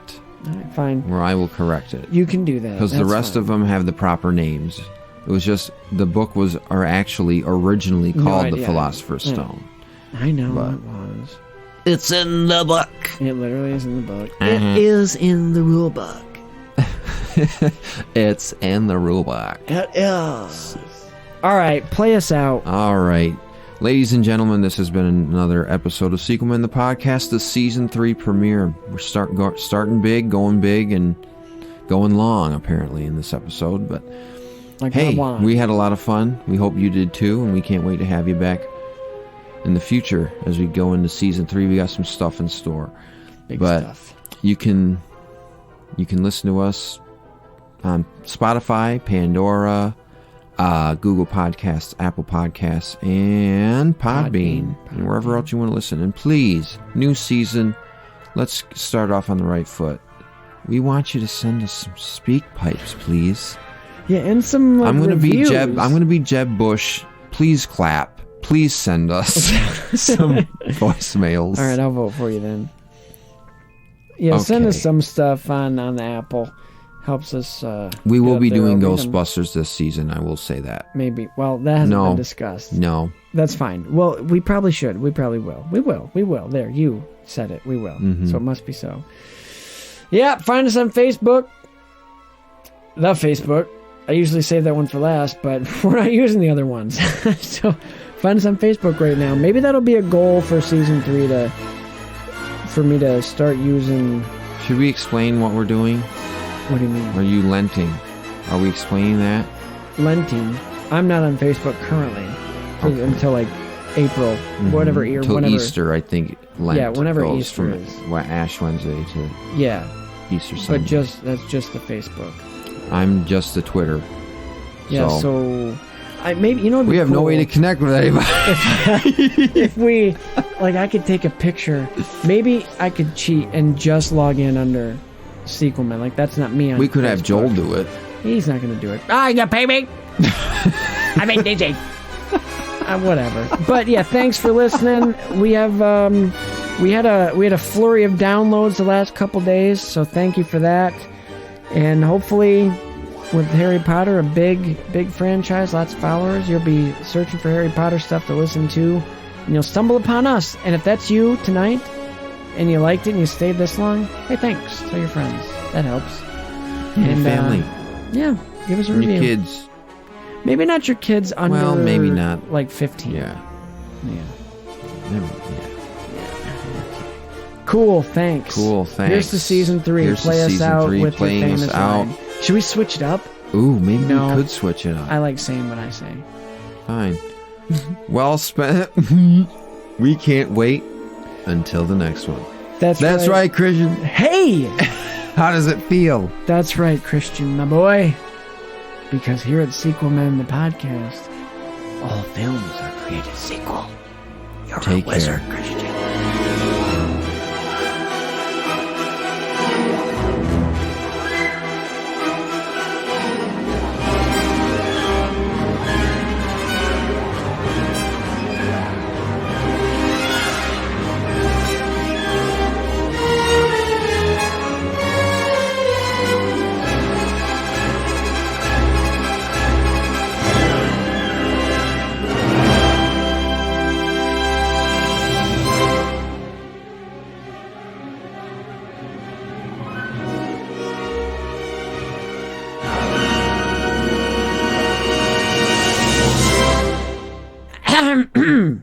I gotta listen to that Batman Begins cold open chair.